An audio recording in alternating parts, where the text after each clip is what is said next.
हाय पिला माने चैनल को स्वागत। आज आम ये वीडियो लेक्चर रे क्लास 10 साइंस रो प्रथम अध्याय रासायनिक प्रतिक्रिया और रासायनिक समीकरण संपूर्ण विषय को पढ़िबा।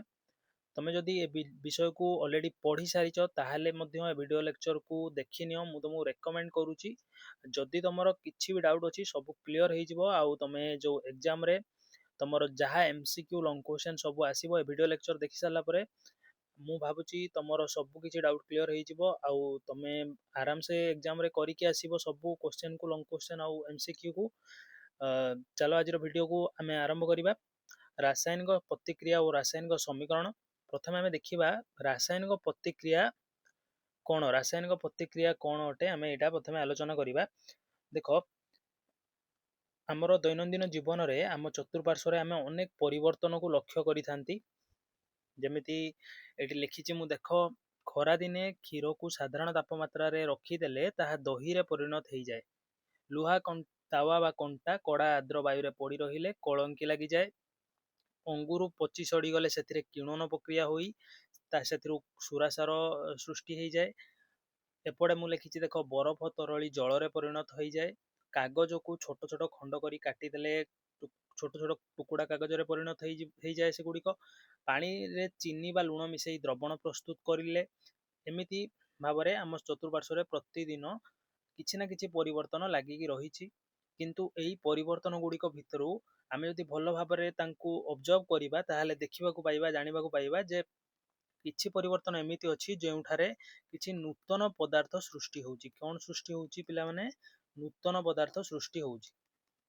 नूतन पदार्थ सृष्टि होउछि आउ आमे जदि देखिबा जेउठारे नूतन पदार्थ सृष्टि होउछि सेई गुड़िक होउछि रासायनिक परिवर्तन एवं जेउ परिवर्तन गुड़िक नूतन पदार्थ किछि सृष्टि होउनाही सेगुड़िक होउछि भौतिक परिवर्तन।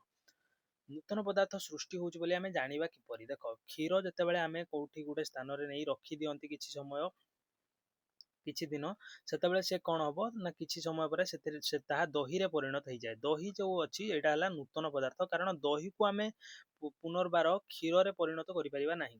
पुनी थरे आमे फेरेकी क्षीर करि परिबा नाही ता दिरु तयारी। सेमिति लुहा कंटारे थरे कलंकी लागिले बा कलंकी धरिले ता सेथु आमे पुनर्बार लुहा कंटा पाई परिबानी। लुहा कंटा कलंकी लागी लागी क्षय हो जिवो किंतु कलंकी रु आमे आ लुहा कंटा तयारी करि परिबानी। सेमिति किंतु एपटे देख जो मु परिवर्तन गुड़िक लिखिछि बरफ तरली जल रे परिणत हुए। बरफ जेतेबेले तरली जल रे परिणत हो जाए सेतेबेले आमे पुनी चेष्टा जदि करिबा जल को नै फ्रीजर रे रखिदेले बरफ हो जिवो। तेणु आमे पुनर्बार फेरे आनी पारले हमर पूर्व अवस्था को एवं एठी किंतु आमे फेरे पारले नाही। कारण एठी फेरे पारले नाही एथिपाई कारण नूतन पदार्थ किछि सृष्टि हेगला। कोन सृष्टि हेगला नूतन पदार्थ। एठी नूतन पदार्थ सृष्टि होनी पदार्थर अंतर्निहित गुण किछि बदलु नाही खाली पदार्थर अवस्था रे परिवर्तन हो जाउछि रंग रे परिवर्तन हो जाउछि बा पदार्थ रे आ किछि परिवर्तन होउछि किंतु पदार्थर अंतर्निहित गुण रासायनिक प्रकृति किछि बदलु नाही। तेणु ए प्रकार परिवर्तन को आमे भौतिक परिवर्तन कहंती। ताले रासायनिक प्रतिक्रियार डेफिनेशन कौन हम रासायनिक प्रतिक्रियार संज्ञा कौन हम।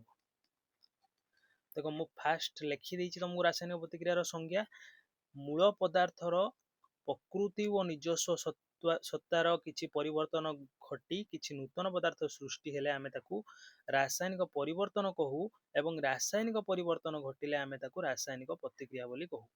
जेतेबेले आम चतुर्पार्श्व किछि रासायनिक परिवर्तन घटी थाए ताकू ही आमे रासायनिक प्रतिक्रिया कहि थाउ। एवं रासायनिक प्रतिक्रिया जेतेबेले हुए तमर संगठित हुए सेतेबेले मूल पदार्थ जहा थाए मूल पदार्थर प्रकृति एवं धर्म बदली जाए। बुझी पारलो पिला माने एबे रासायनिक प्रतिक्रिया कौन। वर्तमान आमे किछि सरल परीक्षा देखिबा। कौन देखिबा सरल परीक्षा कहीं देखिबा ना आमे एथिपाई देखिबा जे आम चतुर्पार्श्व जो परिवर्तन अछि से परिवर्तन कौन सूचक रही सबू जहाँ आमको रासायनिक प्रतिक्रिया संगठित होउछि बोली सूचना दिए। आमे एया जानिबा पई चाहूचंती जे कौन सूचक अछि बा कौन एमिति इंडिकेशन रही जहाँ आमको रासायनिक प्रतिक्रिया संगठित होउछि बोली बुझाई पारिबो। किंतु एकु बुझिया को हेले सूचक गुडी को बुझिया को हेले हमहु प्रथमे किछि सरल परीक्षा करिया पड़िबो जहाँ तुम बही रे देछि। देखो मु सब एठी जहाँ भी मु तमरो ପିପିଟି ରେ ତିଆରି କରିଛି, କନସେପ୍ଟ ନେଇଛି, ସବୁ କିଛି ତମ ବହିରୁ ହିଁ ମୁଁ ନେଇଛି, କିଛି ବାହାରୁ ନେଇନି, ମୁଁ କିଛି ଏକ୍ସଟ୍ରା ଆଲୋଚନା କରିବିନି ଅନନେସେସରି। ଯାହା ବହିରେ ଅଛି ମୁଁ ତାହା ଡିସ୍କସ୍ କରିବି, ବହୁତ ଯୋଉଟା ତମର ଏକ୍ଜାମ ପଏଣ୍ଟ ଅଫ ଭ୍ୟୁରୁ ଇମ୍ପୋର୍ଟାଣ୍ଟ ମୁଁ ତାକୁ ହିଁ ଡିସ୍କସ୍ କରିବି। ଦେଖ, ପ୍ରଥମେ ଆମେ ଦେଖିବା ସରଳ ପରୀକ୍ଷାଟି ମ୍ୟାଗ୍ନେସିୟମ ପାତର ଦହନ। କଣ ଦେଖିବା? ମ୍ୟାଗ୍ନେସିୟମ ପାତର ଦହନ। ଦେଖ, ମ୍ୟାଗ୍ନେସିୟମ ହଉଛି ଏକ ଧାତୁ। ମୁଁ ତମକୁ ପ୍ରଥମେ କହିଦଉଛି, ମ୍ୟାଗ୍ନେସିୟମ ଯାହାର ପ୍ରତୀକ ହଉଛି Mg, ଏହା ଏକ ଧାତୁ। ଏହା ଏକ କଣ? ଧାତୁ। ଏକୁ ଯେତେବେଳେ ଆମେ ବାୟୁର ଉପସ୍ଥିତିରେ, ବାୟୁର ଥିବା ଅମ୍ଳଜାନର ଉପସ୍ଥିତିରେ ଏକୁ ଦହନ କରିବା, ସେତେବେଳେ କଣ ହବ? ଦେଖ, ତମେ ପ୍ରଥମେ ପରୀକ୍ଷା ସମ୍ପାଦନ କରିବା ପାଇଁ ତମକୁ କିଛି ଆବଶ୍ୟକୀୟ ଉପକରଣ ଦରକାର। କଣ କଣ? ନା ମ୍ୟାଗ୍ନେସିୟମ ପାତ, ବର୍ଣ୍ଣର, ଚିମୁଟା, ୱାଚ୍ ଗ୍ଲାସ୍। କଣ କଣ ଦରକାର? ମ୍ୟାଗ୍ନେସିୟମ ପାତ, ଯାହାକୁ ତମେ ଜଳେଇବ, ମାନେ ଏଟା ଗୋଟେ ଧୂସର ରଙ୍ଗର ଧାତୁଟିଏ, ପତଳା ପାତଟେ ତାକୁ ନବାକୁ ପଡିବ। ତାପରେ ଗୋଟେ ଚିମୁଟା ଦରକାର, ଏଇଠି ଯେମିତି ଚିତ୍ରରେ ପ୍ରଦର୍ଶିତ ହେଇଛି, ଚିମୁଟା ଗୋଟେ ଦରକାର। ଗୋଟେ ବର୍ଣ୍ଣର ଦରକାର, ଯୋଉଥିରେ ତମେ ନିଆଁ ଲଗେଇବ, ଅଗ୍ନି ସଂଯୋଗ କରିବ। ଆଉ ୱାଚ୍ ଗ୍ଲାସ୍, ଏମିତି ଗୋଟେ ପ୍ଲେଟ୍ ଦରକାର। ତମେ ନେଇକି କଣ କରିବ? ତାପରେ ଚିମୁଟା ସାହାଯ୍ୟରେ ମ୍ୟାଗ୍ନେସିୟମ ପାତକୁ ଧରିବ, ସେଥିରେ ତମେ ବର୍ଣ୍ଣର ସହାୟତାରେ ନିଆଁ ଲଗେଇବ। କଣ ଲଗେଇବ? ନିଆଁ ଲଗେଇବ। ନିଆଁ ଲଗେଇଲା ପରେ ତମେ ଦେଖିବ ମ୍ୟାଗ୍ନେସିୟମ ପାତ କଣ ନା ଉଜ୍ଜ୍ୱଳ ଶିଖା କରିକି ଜଳିବ, ଉଜ୍ଜ୍ୱଳ ଶିଖା ସହିତ ଜଳିବ। ଆଉ ଜଳିଲା ବେଳେ ଏଇଟା ବହୁତ ଉଜ୍ଜ୍ୱଳ ଆଲୋକ ପ୍ରଦାନ କରିବ, ଯାହା ଆମ ଆଖିରେ ସିଧାସଳଖ ଦେଖିବା କଣ ହବ ନା ଗୋଟେ ଆମେ ଆଖିରେ ସିଧାସଳଖ ଦେଖିଲେ ଆମ ଚକ୍ଷୁ ପ୍ରତି ବିପଦ ଥାଏ। ସେଥିପାଇଁ ଏକୁ ଚକ୍ଷୁରେ ଖାଲି ଆଖିରେ ଦେଖିବନି। ଏଇ ପରୀକ୍ଷା ସମ୍ପାଦନ କଲା ବେଳେ ଗୋଟେ ସତର୍କତା ଅବଲମ୍ବନ ତମେ କରିବ, ଆଖିରେ ଚଷମା ପିନ୍ଧିଦବ। ଆଖିରେ ଚଷମା ନ ପିନ୍ଧିଲେ ତମ ଆଖି କିଛି ସମୟ ପାଇଁ ଅନ୍ଧ ହେଇଯିବା ଭଳି ଲାଗିବ। ଯେମିତି ଦେଖିଥିବ ତମେ ୱେଲ୍ଡିଂ କଲା ବେଳେ ତମେ ଦେଖିଥିବ ଲୁହା ଜିନିଷ ବା ଷ୍ଟିଲ ଜିନିଷକୁ ୱେଲ୍ଡିଂ କଲା ବେଳେ ଦେଖିଥିବ ସେଠି ଯୋଉ ଆଲୋକ ବାହାରେ ଅତି ଉଜ୍ଜ୍ୱଳ ଶିଖା ସହିତ, ସେକୁ ଦେଖିଲେ ମଧ୍ୟ ଆଖି ଅନ୍ଧ ହେଇଯାଏ କିଛି ସମୟ ପାଇଁ, ସେମିତି ଏଠି ମଧ୍ୟ ହବ। ସେଥିପାଇଁ ଏଠି ସତର୍କତା ଅବଲମ୍ବନ କରିବ ପରୀକ୍ଷାଟି କଲାବେଳେ। ତମେ କଣ କରିବ? ମ୍ୟାଗ୍ନେସିୟମ ପାତକୁ ଚିମୁଟା ସାହାଯ୍ୟରେ ଧରି ବର୍ଣ୍ଣରରେ ଜଳେଇବ। ତାପରେ ତମେ ପର୍ଯ୍ୟବେକ୍ଷଣ କଣ କରିବ? ମ୍ୟାଗ୍ନେସିୟମ ପାତଟି ଏକ ଧଳା ଉଜ୍ଜ୍ୱଳ ଶିଖା ସହିତ ଜଳୁଛି, ଏବଂ ଏହାପରେ ଏହା ଧଳା ଗୁଣ୍ଡ ବା ପାଉଁଶରେ ପରିଣତ ହଉଛି, ଏବଂ ସେଇ ଧଳା ଗୁଣ୍ଡ ବା ପାଉଁଶଟି ହଉଛି ମ୍ୟାଗ୍ନେସିୟମ ଅକ୍ସାଇଡ। ତମେ କାହାକୁ ଜଳେଇବ? ମ୍ୟାଗ୍ନେସିୟମକୁ ଜଳେଇବ। କାହାର ଉପସ୍ଥିତିରେ? ବାୟୁର ଉପସ୍ଥିତିରେ। ବାୟୁ ଅର୍ଥ ଅମ୍ଳଜାନ ବାୟୁରେ ଯାହା ଅଛି। ତାପରେ ଏଥିରୁ କଣ ସୃଷ୍ଟି ହବ? ନୂତନ ପଦାର୍ଥ ମ୍ୟାଗ୍ନେସିୟମ ଅକ୍ସାଇଡ ସୃଷ୍ଟି ହବ। କିନ୍ତୁ ଏଠି ମନେ ରଖିବାକୁ ଅଛି ଯେ ଏହି ରାସାୟନିକ ପ୍ରତିକ୍ରିୟା ସଂଗଠିତ ହେଲେ ପ୍ରଚୁର ପରିମାଣରେ ତାପ ମଧ୍ୟ ସୃଷ୍ଟି ହବ। କଣ ସୃଷ୍ଟି ହବ? ତାପ ମଧ୍ୟ ପ୍ରଚୁର ପରିମାଣରେ ସୃଷ୍ଟି ହବ। ଏଇଟା ଏକ ତାପ ଉତ୍ପାଦୀ ରାସାୟନିକ ପ୍ରତିକ୍ରିୟା। ମୁଁ ତମକୁ ଆଗକୁ କହିବି କଣ। ଦେଖ, ଏଇ ଯୋଉ ମାଗ୍ନେସିୟମ ଅକ୍ସାଇଡ ସୃଷ୍ଟି ହବ, ସେଇଟା ଧଳା ପାଉଁଶ ଆକାରରେ ଏମିତି ୱାଚ୍ ଗ୍ଲାସ ରେ କଲେକ୍ଟ ହବ, ଏମିତି ତଳେ। ଦେଖ, ଧଳା ପାଉଁଶ। ତୁମ ଯଦି ପରୀକ୍ଷାରେ ପ୍ରଶ୍ନ ଆସେ ମ୍ୟାଗ୍ନେସିୟମ ଅକ୍ସାଇଡ ର ତମର ରଙ୍ଗ କଣ, ବର୍ଣ୍ଣ କଣ, ତମେ ଲେଖିବ ଧଳା। କଣ ଲେଖିବ? ଧଳା। ଏଇଟା ହଉଛି ନୂତନ ପଦାର୍ଥ ସୃଷ୍ଟି ହେଲା, ତେଣୁ ଏହା ଏକ ରାସାୟନିକ ପରିବର୍ତ୍ତନ। ଦେଖ, ଏଠି ମୁଁ ସିଦ୍ଧାନ୍ତ ଲେଖିଦେଇଛି, ଏହା ଏକ ରାସାୟନିକ ପରିବର୍ତ୍ତନ, କାରଣ ଏଠାରେ ମ୍ୟାଗ୍ନେସିୟମ ଅକ୍ସାଇଡ ନାମକ ଏକ ନୂତନ ପଦାର୍ଥ ସୃଷ୍ଟି ହେଉଛି। ଆଉ ରାସାୟନିକ ସମୀକରଣଟି ହଉଛି magnesium plus oxygen, magnesium oxide. ବୁଝିପାରିଲ ପିଲାମାନେ? ଏବେ ଆମେ ଦ୍ୱିତୀୟ ପରୀକ୍ଷାକୁ ଯିବା। ଦ୍ୱିତୀୟ ପରୀକ୍ଷାକୁ ଯିବା ପୂର୍ବରୁ ଗୋଟେ ଛୋଟ ପ୍ରଶ୍ନ ତମ ପାଇଁ ପିଲାମାନେ ରହିବ ଯେ ପରୀକ୍ଷା ପୂର୍ବରୁ ମ୍ୟାଗ୍ନେସିୟମ ପାତକୁ କାହିଁକି ସଫା କରାଯାଏ? ପରୀକ୍ଷା ପୂର୍ବରୁ ତମେ ମ୍ୟାଗ୍ନେସିୟମ ପାତ ଯିବ ମାର୍କେଟରୁ କିଣିକି ଆଣିବ କେମିଷ୍ଟ ପାଖରୁ, କିନ୍ତୁ କିଣିକି ଆଣିଲା ପରେ ସିଧାସଳଖ ତମେ ପରୀକ୍ଷାରେ ବ୍ୟବହାର କରିପାରିବନି, କାରଣ ବ୍ୟବହାର ଯଦି କରିବ ପରୀକ୍ଷା ସମ୍ପାଦନ ଠିକ ସେ ହବନି, ଏଥିରେ ନିଆଁ ଲାଗିବନି। କାରଣ ହଉଛି ତମର ମ୍ୟାଗ୍ନେସିୟମ ଏକ ଧାତୁ, ଯାହା ପ୍ରତିକ୍ରିୟାଶୀଳ ଧାତୁ ଅଟେ। ଏହା ବାୟୁର ଅମ୍ଳଜାନ ସହିତ ଅଲରେଡି ପ୍ରତିକ୍ରିୟା କରିକି ମ୍ୟାଗ୍ନେସିୟମ ଅକ୍ସାଇଡ ର ଏକ ସ୍ତର, ପତଳା ସ୍ତର ଏହା ଚାରିପଟେ ସୃଷ୍ଟି କରିଥାଏ ମ୍ୟାଗ୍ନେସିୟମ ପାତ ଚାରିପଟେ, ଯାହାକି ଆଉ ଦହନ ହବାରେ ଏକୁ କଣ କରେ? ବାଧା ଦିଏ। କାହାକୁ? ମ୍ୟାଗ୍ନେସିୟମ ପାତକୁ। ଆଉ ଦହନ ହୋଇପାରେନି ସହଜରେ। ସେଥିପାଇଁ ଆମେ କଣ କରିବା? ମ୍ୟାଗ୍ନେସିୟମ ପାତକୁ ବାଲି କାଗଜ ସାହାଯ୍ୟରେ, ଏଠି ଯୋଉ ରେଗମାଲ କାଗଜ ମୁଁ ଲେଖିଛି ସେଇଟା ହଉଛି ବାଲି କାଗଜ, ତମେ କରିଦବ କଣ ସ୍ୟାଣ୍ଡ ପେପର କରିପାରିବ, ବାଲି କାଗଜ କରିପାରିବ, ବାଲି କାଗଜ କରିଦବ ତମ ନୋଟରେ। ମ୍ୟାଗ୍ନେସିୟମ ବାୟୁ ସଂସ୍ପର୍ଶରେ ଆସି ନିଜ ଚାରିପାଖରେ ଏକ ମ୍ୟାଗ୍ନେସିୟମ ଅକ୍ସାଇଡ ସ୍ତର ସୃଷ୍ଟି କରେ। ଏହି ସ୍ତରଟି ପାତକୁ ଜଳିବାରେ ବାଧା ଦେଇଥାଏ, ତେଣୁ ଏହି ସ୍ତରକୁ ବାହାର କରିବା ପାଇଁ ଏକ ଶୁଦ୍ଧ ମ୍ୟାଗ୍ନେସିୟମକୁ ସହଜରେ ଜଳାଇବା ପାଇଁ ରେଗମାଲ କାଗଜ ବା ବାଲି କାଗଜ ବ୍ୟବହାର କରାଯାଏ। ଏଇଟା ଥିଲା ତମ ପାଇଁ ପ୍ରଶ୍ନ ଯେ ମ୍ୟାଗ୍ନେସିୟମ ପାତ କୁ କାହିଁକି ପରୀକ୍ଷା ପୂର୍ବରୁ ଆମେ ସଫା କରିବା। ଏହାପରେ ଦ୍ୱିତୀୟ ପରୀକ୍ଷା ଆମେ ଦେଖିବା। द्वितीय परीक्षाटी होउची लेड नाइट्रेट और पोटासियम आयोडाइड मध्य रासायनिक प्रतिक्रिया। लेड नाइट्रेट रो संकेत होउची PbNO3 एटा होउची लेड नाइट्रेट। पोटासियम आयोडाइड रो संकेत Ki। ये दी जन को जिते बळे आमे कोन करिया मिसेया एमिति कोन करो पोटासियम लेड नाइट्रेट को गुटे बिकर नियो लेड नाइट्रेट रो जलीय द्रवण बिकर नियो एक्वस सॉल्यूशन एमिति पानी भली देखाबो यह वर्णहीन अटे। पोटासियम आयोडाइड को अन्य एक बिकर रे नियो पोटासियम आयोडाइड होची Ki एको भी एक्वस करके पानी रे मिसेई कि नबो यार धोला पाउडर आसुची एगुडा गुडे लवण धोला तमरो लूण भली आसीथिबो पाउडर को पानी रे मिसेइबो मिसेई कि नबो तापरे उभयंको तमे कोन करिवो मध्य रासायनिक प्रतिक्रिया करिया पई एमाने उभय मिश्रण को तमे मिसेई दबो उभय द्रवण को मिसेई दबो एमिति मझी चित्र रे जेमि प्रदर्शित होईची सेमिति मिसेइबो मिसेला परे एमानक भितर कोन हबो रासायनिक प्रतिक्रिया हबो।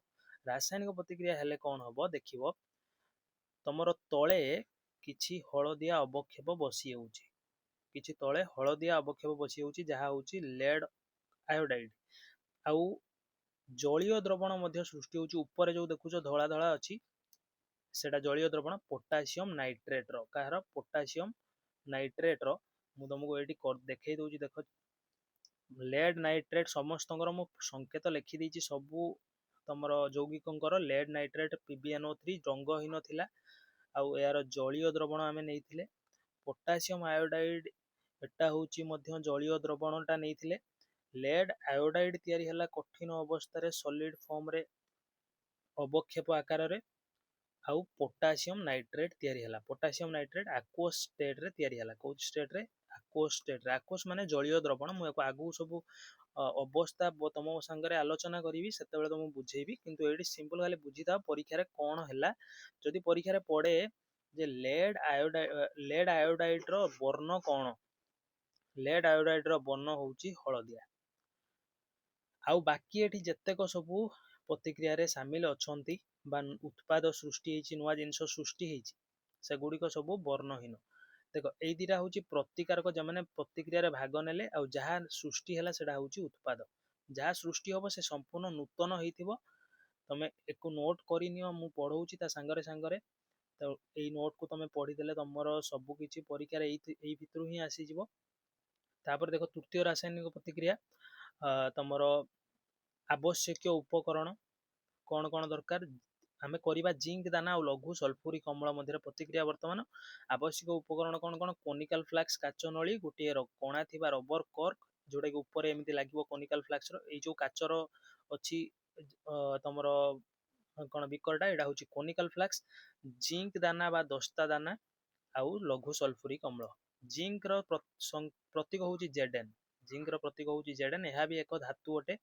लघु सल्फ्यूरिक एसिड माने पानी रे मिसेई कि नबो H2SO4 को लघु माने पानी रे मिसेइबो ता सहित कोन हबो ना अधिक पानी रहिबो एसिड कम रहिबो। तबरे देखो परीक्षा प्रणाली कोन तमे करिया को अछि एठी प्रथमे कोनिकल फ्लाक्स रे किछि जिंक बा दस्ता दाना नियो सतर्कतार सह सेतिरे किछि लघु सल्फ्यूरिक अम्ल मिसाओ जेपरि अम्लटी जिंक दाना को बुड़ाई रखिबो जेपरि अम्लटी कोन करिवो जिंक दाना को तमे लघु एठी डायरेक्ट कथा होची तमरो अम्ल सहित जिंक को मिसेई दबो अम्ल सहित जिंक को मिसेई दबो जिंक दाना को तापरे रासायनिक प्रतिक्रिया को तमे ऑब्जर्व करिवो पर्यवेक्षण करिवो देखिवो किछि गैस बाहरिवो कोन बाहरिवो किछि गैस जिंक दाना चारि पाखरे बुदबुद होई H2 गैस बाहरुथुवार देखा जिवो H2 होची हाइड्रोजन गैस तापमात्रा परिवर्तन भी मध्य तमे लक्ष्य करि परिबो जदि तमे कोनिकल फ्लाक्स ऊपर हाथ लगेइबो तम हाथ को गरम अनुभूत हबो ता अर्थ होची रासायनिक प्रतिक्रिया रे प्रचुर ताप मध्य सृष्टि हबो ताप उत्पादी रासायनिक प्रतिक्रिया टिए आउ हाइड्रोजन गैस बाहरुची बोली तमे जानिबा पई कोन करिवो एठी जो अच्छी सेटअप एमिति सेटअप बनै नबो बनैला परे ऊपर जो काच नली एबाटे तो तमर गैस बाहरुथबो सेठी तमे गुटे दियासिल काठी को नै कोन करिवो जळै कि देखैबो देखैले देखिबो पॉप साउंड करी जळिबो पॉप साउंड सृष्टि हे कि गुटे निया लागिवो सेठी टिके समय पई आउ से जो पॉप साउंड सृष्टि हैला सेडा होची हाइड्रोजन गैस बाहरुची बोली सूचना अटे। हाइड्रोजन एक उत्तम ईंधन टिए तेणु हाइड्रोजन गैस जळिले कोन बाहरिबो ପପ୍ ସାଉଣ୍ଡ ବାହାରିବ। ହାଇଡ୍ରୋଜେନ ଯେତେବେଳେ ବି ଜଳେ ପପ୍ ସାଉଣ୍ଡ, ବାକି ଗ୍ୟାସ୍ ଆଟମୋସ୍ଫିୟରରେ ଯାହା ଅଛନ୍ତି ସେଗୁଡ଼ିକ ଜଳନ୍ତିନି, ଇନ୍ଧନ ନୁହେଁ। ହାଇଡ୍ରୋଜେନ ଗ୍ୟାସ୍ ହିଁ ଭଲ ଜଳିପାରେ, ଏକ ଉତ୍ତମ ଇନ୍ଧନ। ସେଥିପାଇଁ ଏହା ଯେତେବେଳେ ଜଳିବ ସେତେବେଳେ ପପ୍ ସାଉଣ୍ଡ କରିବ। ଯଦି ପପ୍ ସାଉଣ୍ଡ ହୁଏ ଜାଣିବ ହାଇଡ୍ରୋଜେନ ଗ୍ୟାସ୍ ବାହାରୁଛି। ରାସାୟନିକ ପ୍ରତିକ୍ରିୟାଟି କ'ଣ ନା zinc plus H2SO4 zinc SO4 plus H2। Zinc H2SO4 ସାଙ୍ଗେ ରାସାୟନିକ ପ୍ରତିକ୍ରିୟା କଲା, ଜିଙ୍କ ସଲଫେଟ୍ ଆଉ ହାଇଡ୍ରୋଜେନ ଗ୍ୟାସ୍ ନିର୍ଗତ ହେଲା। ତାହେଲେ ଆମେ ଏଇ ଯେ ତିନିଟା ପରୀକ୍ଷା କଲେ ଏଇଠି କ'ଣ ଜାଣିଲେ ନା ପ୍ରଥମତଃ କିଛି ତାପ ନିର୍ଗତ ହେଉଛି ରାସାୟନିକ ପ୍ରତିକ୍ରିୟା ହେଲା ବେଳେ, ଆଉ ଅବକ୍ଷେପ ସୃଷ୍ଟି ହେଉଛି, ଅବସ୍ଥା ପରିବର୍ତ୍ତନ ହେଉଛି, ଏମିତି ଅନେକ ଗୁଡ଼େ ପରିବର୍ତ୍ତନ ଆମେ ଲକ୍ଷ୍ୟ କରିପାରୁଛନ୍ତି। ବର୍ଣ୍ଣରେ ରଙ୍ଗରେ ପରିବର୍ତ୍ତନ ଆସୁଛି, ଏମିତି ଆମେ ଅନେକ ପରିବର୍ତ୍ତନ ଲକ୍ଷ୍ୟ କରିପାରୁଛନ୍ତି ଯୋଉ ଗୁଡ଼ାକ କି ରାସାୟନିକ ପ୍ରତିକ୍ରିୟା ସଂଗଠିତ ହେଉଛି ବୋଲି ସୂଚକ ରୂପରେ କାର୍ଯ୍ୟ କରୁଛନ୍ତି। ତାହେଲେ ମୁଁ ଯଦି ତମକୁ ଏବେ ପଚାରିବି ଯେ ରାସାୟନିକ ପ୍ରତିକ୍ରିୟାର ସୂଚକ କେଉଁ ଗୁଡ଼ିକ ଅଟନ୍ତି, ତାହେଲେ ତମେ କ'ଣ କହିବ? ରାସାୟନିକ ପ୍ରତିକ୍ରିୟାର ସୂଚକ ହେଉଛି ଅବସ୍ଥାରେ ପରିବର୍ତ୍ତନ, ରଙ୍ଗରେ ପରିବର୍ତ୍ତନ, ଗ୍ୟାସ୍ ନିର୍ଗମନ, ତାପମାତ୍ରାରେ ପରିବର୍ତ୍ତନ। ତାପମାତ୍ରାରେ ପରିବର୍ତ୍ତନ ଅର୍ଥ ହେଉଛି ତମେ ଯେତେବେଳେ ଦେଖ ପ୍ରଥମ ପ୍ରତିକ୍ରିୟା କରିଲ ମ୍ୟାଗ୍ନେସିୟମ ଆଉ ଅକ୍ସିଜେନ ମଧ୍ୟରେ, ମ୍ୟାଗ୍ନେସିୟମ ଅକ୍ସାଇଡ୍ ତ ତିଆରି ହେଲା କିନ୍ତୁ କିଛି ତାପ ମଧ୍ୟ ସୃଷ୍ଟି ହେଲା, ତାପମାତ୍ରାରେ ପରିବର୍ତ୍ତନ ଦେଖିବାକୁ ମିଳିଲା। ଯୋଉଟା କି ପ୍ରଥମେ ତାପମାତ୍ରା ଥିଲାନି କିନ୍ତୁ ନୂଆ ତାପମାତ୍ରା ସୃଷ୍ଟି ହେଲା ନୂତନ କରିକି। ପ୍ରଥମେ ମ୍ୟାଗ୍ନେସିୟମ ଆଉ ଅକ୍ସିଜେନ ସମ୍ପୂର୍ଣ୍ଣ କ'ଣ ଥଣ୍ଡା ଥିବ, ଥଣ୍ଡା ମସ୍ତିଷ୍କ ଭଳି ଥିବ, କିନ୍ତୁ ଯେତେବେଳେ ପ୍ରତିକ୍ରିୟା କରିବେ ସେତେବେଳେ ତାପ ସୃଷ୍ଟି ହେବ ଆଉ ତାପମାତ୍ରା ପରିବର୍ତ୍ତନ ହେଇଗଲା। ତାପରେ ଦେଖ ଗ୍ୟାସ୍ ନିର୍ଗମନ, ଯୋଉଟା କି ଜିଙ୍କ ଆଉ ସଲଫୁରିକ ଏସିଡ ଆମେ କରିକି ଦେଖିଲେ, ଜିଙ୍କ ଆଉ H2SO4 ହେଲାରୁ କ'ଣ ହେଲା, ଜିଙ୍କ ସଲଫେଟ୍ ତ ତିଆରି ହେଲା, ତା ସାଙ୍ଗରେ ହାଇଡ୍ରୋଜେନ ଗ୍ୟାସ୍ ନିର୍ଗତ ହେଲା। ତେଣୁ ରାସାୟନିକ ପ୍ରତିକ୍ରିୟା ସଂଗଠିତ ହେଲା ବେଳେ ଗ୍ୟାସ୍ ବି କ'ଣ ହେଇପାରେ, ସୃଷ୍ଟି ହେଇପାରେ। ଗ୍ୟାସ୍ ଯଦି ନିର୍ଗତ ହେଉଛି ତାହେଲେ ଆମେ ଜାଣିପାରିବା ଯେ ରାସାୟନିକ ପ୍ରତିକ୍ରିୟା ସଂଗଠିତ ହେଉଛି, କାରଣ ଗ୍ୟାସ୍ ନିର୍ଗମନ ହେଉଛି ରାସାୟନିକ ପ୍ରତିକ୍ରିୟାର ଏକ ସୂଚକ।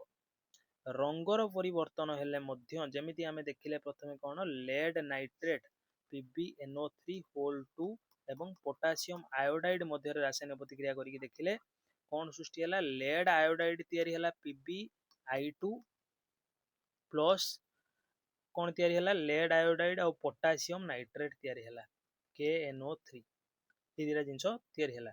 ତାହେଲେ ଏଇ ଯୋଉ ଜିନିଷ ତିଆରି ହେଲା, ଏଇଠି ଦେଖ ପ୍ରଥମେ ତ ଏଗୁଡ଼ାକ ରଙ୍ଗ ହିଁ ନଥିଲା ଦିଟା, କିନ୍ତୁ ଯେତେବେଳେ ରିଆକ୍ସନ ହେଲା, ରାସାୟନିକ ପ୍ରତିକ୍ରିୟା ହେଲା, ସେତେବେଳେ ପୋଟାସିୟମ ଲେଡ୍ ଆୟୋଡାଇଡ୍ ତିଆରି ହେଲା, ସେତେବେଳେ ହଳଦିଆ ରଙ୍ଗର ଅବକ୍ଷେପ ହେଇଗଲା। ମାନେ ବର୍ଣ୍ଣରେ ପରିବର୍ତ୍ତନ ସମ୍ପୂର୍ଣ୍ଣ ଭାବରେ ଆମକୁ ଦେଖିବାକୁ ମିଳିଲା, ରଙ୍ଗରେ ପରିବର୍ତ୍ତନ। ତେଣୁ ରଙ୍ଗ ପରିବର୍ତ୍ତନ ହେଲେ ମଧ୍ୟ ରାସାୟନିକ ପ୍ରତିକ୍ରିୟା ହେଉଛି ବୋଲି ଆମେ ସୂଚନା ପାଇବା କି ନାହିଁ? ସୂଚନା ପାଇବା। ତାପରେ ଅବସ୍ଥାରେ ପରିବର୍ତ୍ତନ ମଧ୍ୟ ଆମେ ଲକ୍ଷ୍ୟ କରିପାରିବା। ସେଇ ଏକ୍ଜାମ୍ପଲରେ ଦେଖ ଆମେ ନେଇଥିଲେ ଜଳୀୟ ଦ୍ରବଣ, ସେଇ ଲେଡ୍ ନାଇଟ୍ରେଟ୍ ଆଉ ପୋଟାସିୟମ ଆୟୋଡାଇଡ୍ର ଉଦାହରଣକୁ ଦେଖ। ମୁଁ ତମକୁ ବ୍ୟାକ୍ ଯାଇକି ଦେଖେଇ ଦଉଛି।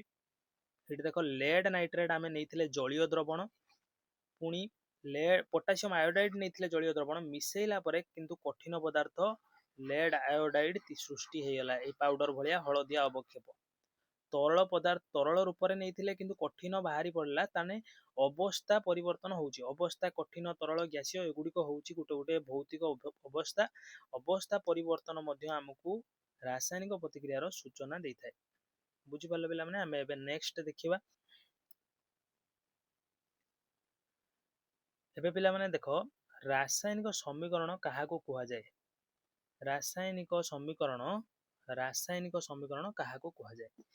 ରାସାୟନିକ ସମୀକରଣ ହେଉଛି ରାସାୟନିକ ପ୍ରତିକ୍ରିୟାର ସଂକ୍ଷିପ୍ତ ଉପସ୍ଥାପନାକୁ କୁହାଯାଏ। କ'ଣ କାହାକୁ କୁହାଯାଏ? ରାସାୟନିକ ସମୀକରଣର ରାସାୟନିକ ପ୍ରତିକ୍ରିୟାର ସଂକ୍ଷିପ୍ତ ଉପସ୍ଥାପନା। ମୁଁ ଏଠି ଲେଖିଦେଇଛି ଦେଖ, ଏକ ରାସାୟନିକ ପ୍ରତିକ୍ରିୟାର ସଂକ୍ଷିପ୍ତ ଉପସ୍ଥାପନାକୁ ରାସାୟନିକ ସମୀକରଣ ବୋଲି କୁହାଯାଏ। ମନେକର ଗୋଟେ ରାସାୟନିକ ପ୍ରତିକ୍ରିୟା ଆମେ ଏକ୍ଜାମ୍ପଲ ନେବା, ମ୍ୟାଗ୍ନେସିୟମ ଅମ୍ଳଜାନ ସହିତ ପ୍ରତିକ୍ରିୟା କରି ମ୍ୟାଗ୍ନେସିୟମ ଅକ୍ସାଇଡ୍ ସୃଷ୍ଟି କରେ। ଦେଖ କେତେ ବଡ଼ କଥାଟେ ଇଏ। ଆମେ ଯେତେବେଳେ ଗୋଟେ ରାସାୟନିକ ପ୍ରତିକ୍ରିୟାକୁ ବର୍ଣ୍ଣନା କରୁଛନ୍ତି ସେତେବେଳେ ବହୁତ ବଡ଼ କଥାଟେ ହେଉଛି ବା ବଡ଼ ବାକ୍ୟ ଆକାରରେ ଆମେ ଲେଖୁଛନ୍ତି, କିନ୍ତୁ ଆମେ ତାକୁ ସଂକ୍ଷିପ୍ତୀକରଣ କରିଲେ ତାକୁ ରାସାୟନିକ ସମୀକରଣ କହିବା। ଯେମିତି ଏଠି ଲେଖିଛି ଦେଖ, ମ୍ୟାଗ୍ନେସିୟମ ପ୍ଲସ୍ ଅମ୍ଳଜାନ ତମର ଇକ୍ୱାଲ ଟୁ ମ୍ୟାଗ୍ନେସିୟମ ଅକ୍ସାଇଡ୍। এইটা ହେଉଛି ତାର ସଂକ୍ଷିପ୍ତ ବର୍ଣ୍ଣନା। ଏଇ ଯୋଉ ସଂକ୍ଷିପ୍ତ ବର୍ଣ୍ଣନା ଏଇଟା ହେଉଛି ଗୋଟେ ରାସାୟନିକ ସମୀକରଣ ବୋଲି ଆମେ କହିବା। କିନ୍ତୁ ଏଟାକୁ ଯେହେତୁ ଶବ୍ଦ ରୂପରେ ଆମେ ଲେଖିଛନ୍ତି, ତେଣୁ ଏହା ଏକ ଶବ୍ଦ ସମୀକରଣ ଅଟେ। କ'ଣ ଅଟେ ରାସାୟନିକ ସମୀକରଣ, କିନ୍ତୁ ଏହା ଏକ ଶବ୍ଦ ସମୀକରଣ, କାରଣ ଶବ୍ଦ ରୂପରେ ଲେଖିଛନ୍ତି। ଆଉ ୟା ଠାରୁ ମଧ୍ୟ ଆମେ ଭଲ ଉପାୟରେ, ସଂକ୍ଷିପ୍ତ ଉପାୟରେ ଆମେ ରାସାୟନିକ ସମୀକରଣକୁ ଉପସ୍ଥାପନା କରିପାରିବା। ଏବଂ ସେଇ ଉପସ୍ଥାପନାଟି ହେଉଛି ଏଇ ଦେଖ ଲାଷ୍ଟରେ ମୁଁ କରିଛି, ଯୋଉଟା କି ସଂକେତ ଆଉ ପ୍ରତୀକକୁ ବ୍ୟବହାର କରିକି। ଯଦି ଆମେ ଶବ୍ଦ ବଦଳରେ ପ୍ରତିକାରକ ଉତ୍ପାଦ ଗୁଡ଼ିକର ରାସାୟନିକ ସଂକେତ ବ୍ୟବହାର କରି ସମୀକରଣକୁ ଲେଖିବା, ତେବେ ରାସାୟନିକ ସମୀକରଣଟି ଅଧିକ ସଂକ୍ଷିପ୍ତ, ତଥ୍ୟପୂର୍ଣ୍ଣ ଓ ବ୍ୟବହାର ଯୋଗ୍ୟ ହୋଇପାରିବ। ଏବଂ ଏଇଟା ହେଉଛି ବାସ୍ତବରେ କ'ଣ ରାସାୟନିକ ସମୀକରଣ, ଏଇଟା ଯୋଉ ଲାଷ୍ଟରେ ଅଛି, ଏଇଟା ହେଉଛି ତାର ବାସ୍ତବ ରାସାୟନିକ ସମୀକରଣର ରୂପ, ଯୋଉଟା କି ଆମେ ବହୁତ ବ୍ୟବହାର କରିବା। ଆଉ ବହୁଳ ବ୍ୟବହାର ହୁଏ, ଶବ୍ଦ ସମୀକରଣର ବହୁଳ ବ୍ୟବହାର ନାହିଁ, ଶବ୍ଦ ସମୀକରଣକୁ ବହୁଳ ଭାବରେ ବ୍ୟବହାର କରାଯାଏ ନାହିଁ। ବୁଝିପାରିଲ ପିଲାମାନେ ରାସାୟନିକ ସମୀକରଣ କ'ଣ? ଏବେ ଆମେ ତାପରେ ଦେଖିବା କ'ଣ ନା ରାସାୟନିକ, ଆଚ୍ଛା ମୁଁ ତୁମକୁ ଆଉ କିଛି ଏକ୍ସଟ୍ରା କଥା ଏଠି କହିବାକୁ ଚାହୁଁଛି ଯେ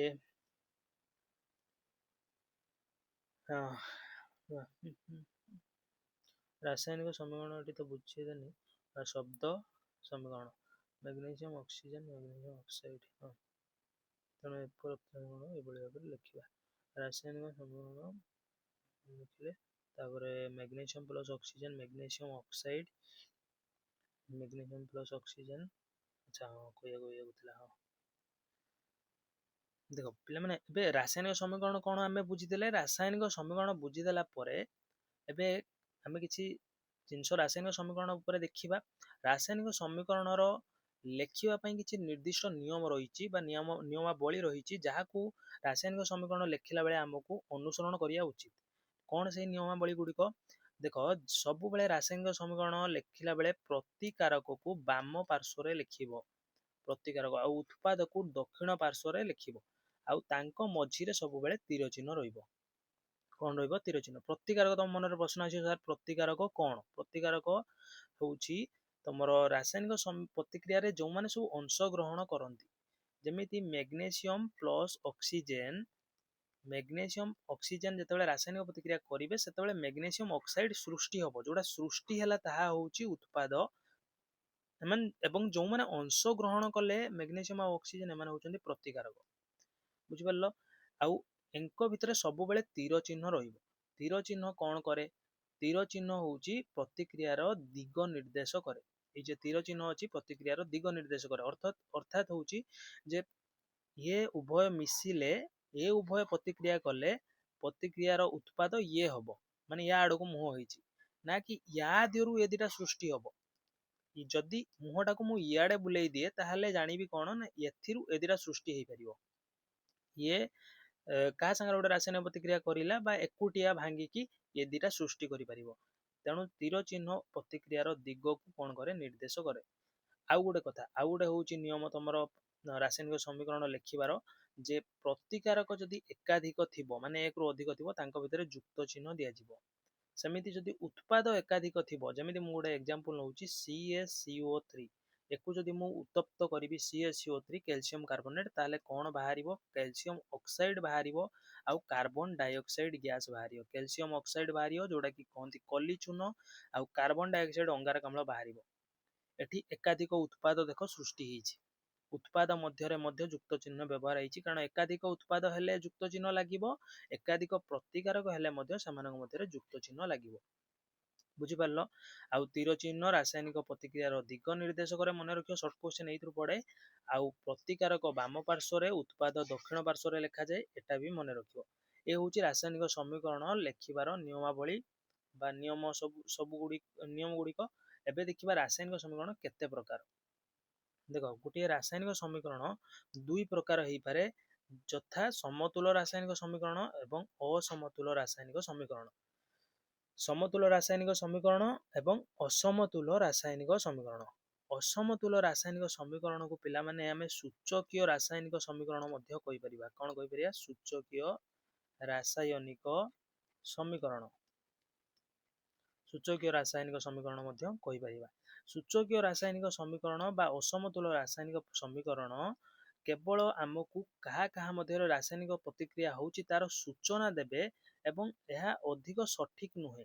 समतुल रासायनिक समीकरण होउची अधिक सठिक, कारण होउची जे समतुल रासायनिक समीकरण वस्तुत्व संरक्षण नियमर कौन पालन करिथाए, ये असमतुल बा सूचकीय रासायनिक समीकरण वस्तुत्व संरक्षण नियमर पालन करि न थाए।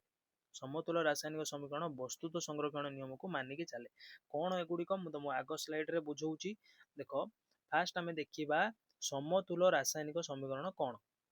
समतुल रासायनिक समीकरण बुझिया पूर्व वस्तुत्व संरक्षण नियम तुमको मु टिके मन पकेदेवी, जोटा कि तुम क्लास 9 रे थिला वस्तुत्व संरक्षण नियम। वस्तुत्व संरक्षण नियम, वस्तुत्व संरक्षण नियम होउची जे वस्तुत्वर सृष्टि नाही किंबा विनाश नाही। तमे चिंता करो, जदि तमे 5 किलो चीनी सांगरे 10 किलो अट्टा को मिसई दबो, तमे कौन उभय को मिसई गुड़े दबो, ताहले कौन हबो ना गोटे मिश्रण तैयारी हबो। आ मिश्रण को जते तमे वस्तुत्व मापिबो जाईकी सेते बेले तमर देखिबो 15 किलो रो मिश्रण हबो।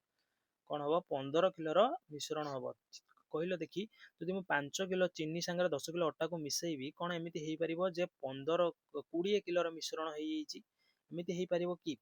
एमिति हेई परिबो नाही, कारण वस्तुत्व को सृष्टि करि हबोनी बा वस्तुत्व को विनाश भी करि हबोनी। सेमिति तमे उल्टा भाबरे भाबो, 5 किलो चीनी नेलो 10 किलो अट्टा नेलो, दी जण को मिसई देलो एवं तमरो मिश्रण आसी जाईची केते 8 किलो रो मिश्रण हेई जाईची। एमिति भी संभव नुहे। जेतेबेले तमे उभय को मिसईबो 5 किलो चीनी और 10 किलो अट्टा, 100% आमे कहि परिबा जे 15 किलो रो मिश्रण ही हबो, ना अधिक हबो ना कम हबो। एइटा होउची वस्तुत्व संरक्षण नियम। वस्तुत्वर विनाश नाही कि सृष्टि नाही, वस्तुत्वर विनाश नहीं कि सृष्टि नहीं।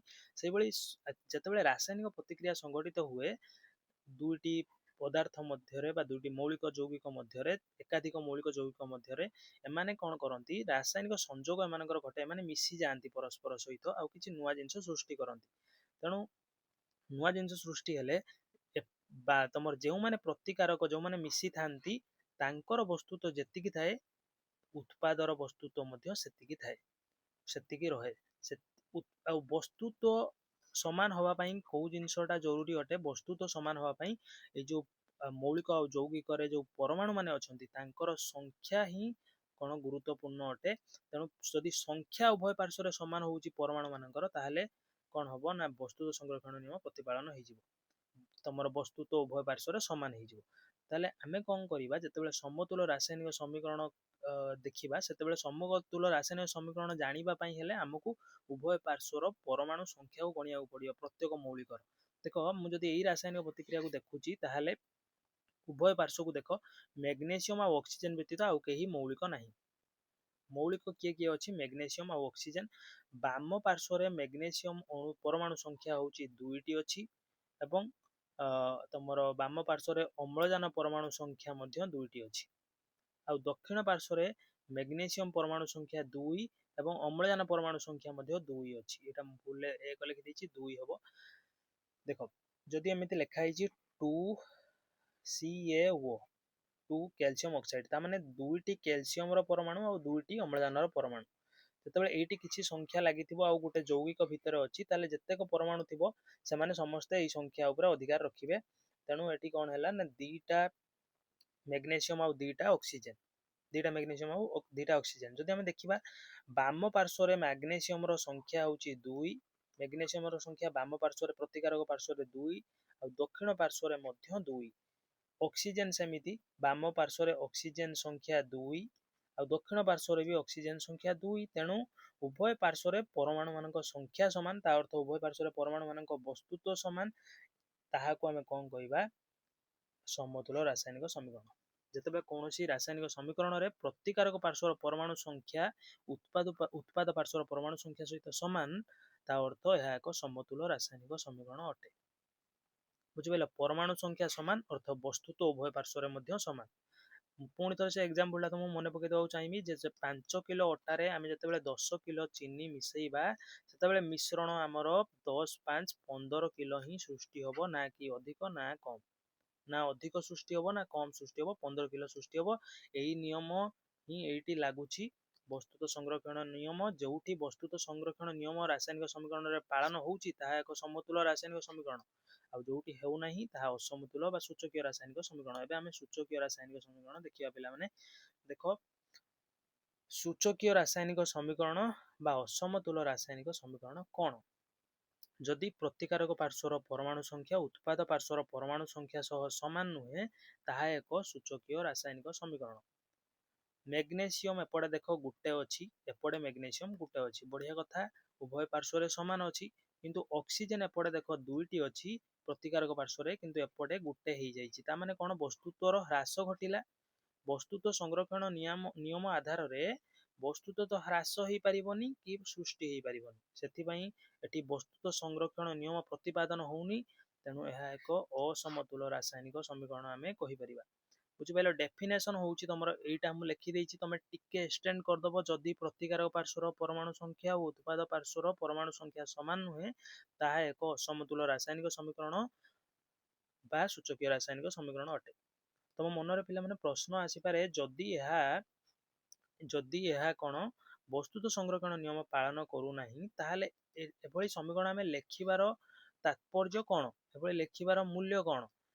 ଏଭଳି ସମୀକରଣ ଲେଖିବାର ମୂଲ୍ୟ ହେଉଛି, ଏମାନେ ଆମକୁ ଗୋଟେ ସାଧାରଣ ଏମିତି ସୂଚନା ଦେଇପାରିବେ ଯେ କିଏ କିଏ ଅଂଶଗ୍ରହଣ କଲେ ପ୍ରତିକ୍ରିୟାରେ ଏବଂ କ'ଣ ସୃଷ୍ଟି ହେଲା।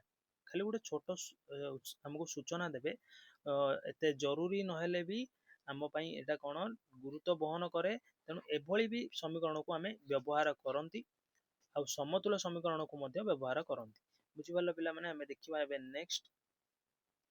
ଦେଖ, ଏବେ ପ୍ରଶ୍ନ ଆସିବ, ଅସମତୁଲ ରାସାୟନିକ ସମୀକରଣକୁ କିପରି ସମତୁଲ କରିବ?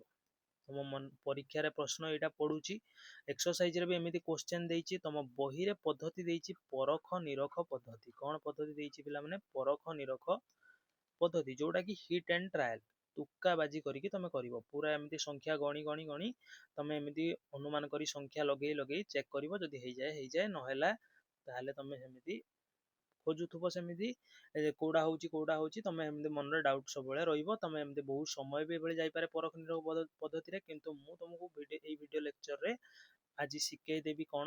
ABCDE method. କ'ଣ ଶିଖେଇଦେବି? ABCDE ମେଥଡ ଶିଖେଇଦେବି, ABCD ପ୍ରଣାଳୀ ଶିଖେଇଦେବି, ଆଉ ଯାହାକି ତମେ ସମତୁଲ କରିବାରେ ବ୍ୟବହାର କରିପାରିବ।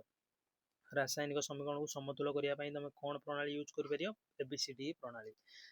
ଦେଖ, ଦେଖିଲା ବେଳକୁ ଜଟିଳ ଲାଗୁଛି, କିନ୍ତୁ ବହୁତ ସିମ୍ପଲ ଜିନିଷ, ପ୍ରକ୍ରିୟା, ତମର ପଦ୍ଧତିଟେ ତମେ କେମିତି କରିବ ମୁଁ ତମକୁ କହିଦଉଛି। ଦେଖ, ତମେ କ'ଣ କରିବ? ତମକୁ ଯାହା ବି ରାସାୟନିକ ସମୀକରଣ ସମତୁଲ କରିବାକୁ ଦିଆଯାଇଛି, ଆଚ୍ଛା ପିଲାମାନେ, ମୁଁ ତମକୁ ଏଠି ଗୋଟେ କଥା କହିବାକୁ ଚାହୁଁଛି ଯେ ସମତୁଲ କେମିତି କରିବ, ଏଥିପାଇଁ ମୁଁ ତମକୁ ମାନେ ବହୁତ ଉପାୟ ଅଛି କରିବାର, ପ୍ରଣାଳୀ ପଦ୍ଧତି ଅଛି, କିନ୍ତୁ ମୁଁ ତମକୁ ସବୁ ଏଠି ଡିସ୍କସ୍ କଲେ ବହୁତ ଭିଡ଼ିଓ ଲେକ୍ଚର ଲମ୍ବା ହେଇଯିବ। ମୁଁ ତମକୁ ସେପାରେଟ୍ ଭିଡ଼ିଓ ଲେକ୍ଚର ଗୋଟେ କରିକି ଅପଲୋଡ଼ କରିବି ସମତୁଲ କେମିତି କରିବା ରାସାୟନିକ ସମୀକରଣକୁ।